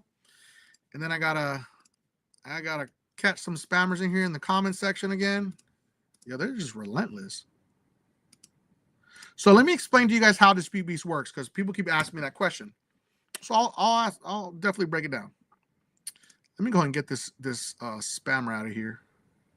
Hey, appreciate you. 75 in pennies, baby. 75 in pennies, baby. Appreciate that. Appreciate the little trophy there.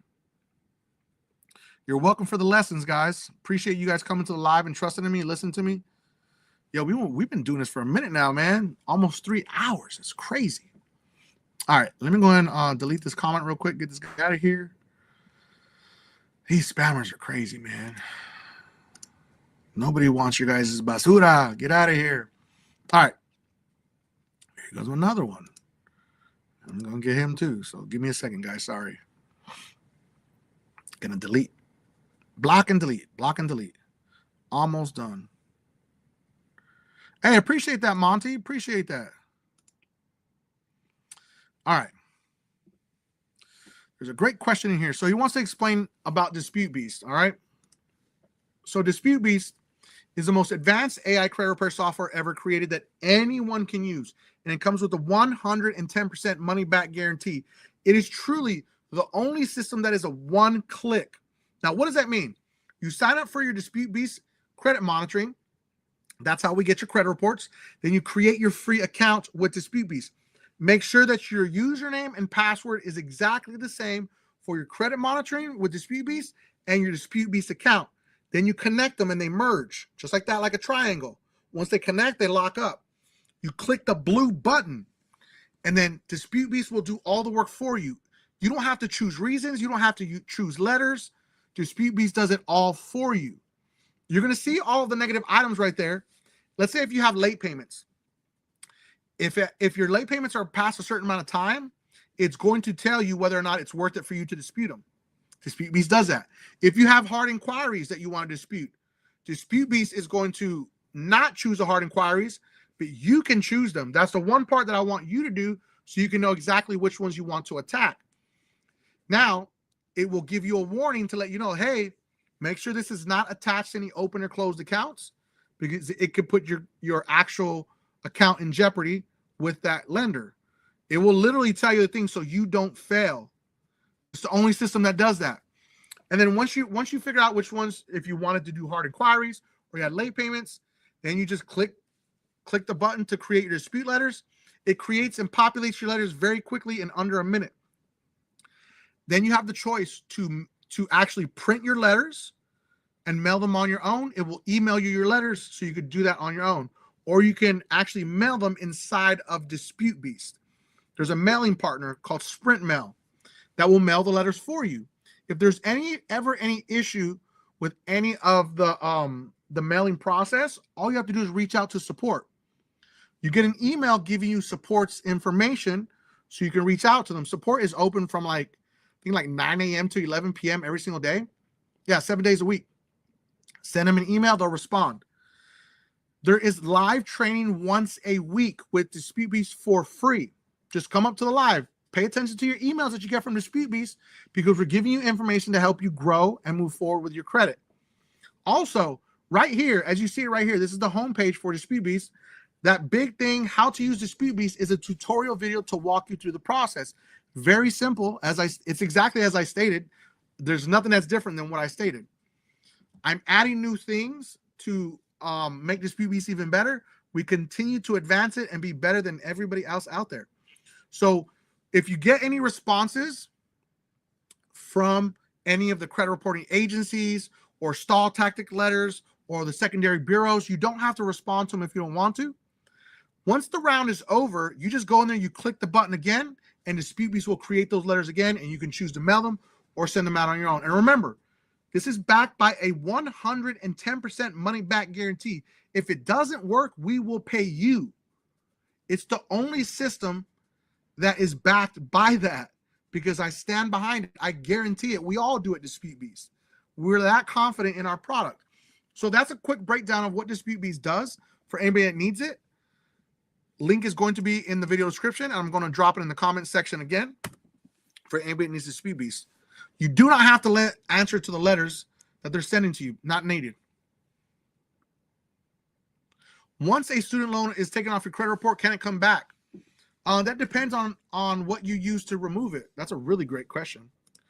I think it's going to be the last question of the night, but that's a really good question. So, did you attack it using Dispute Beast?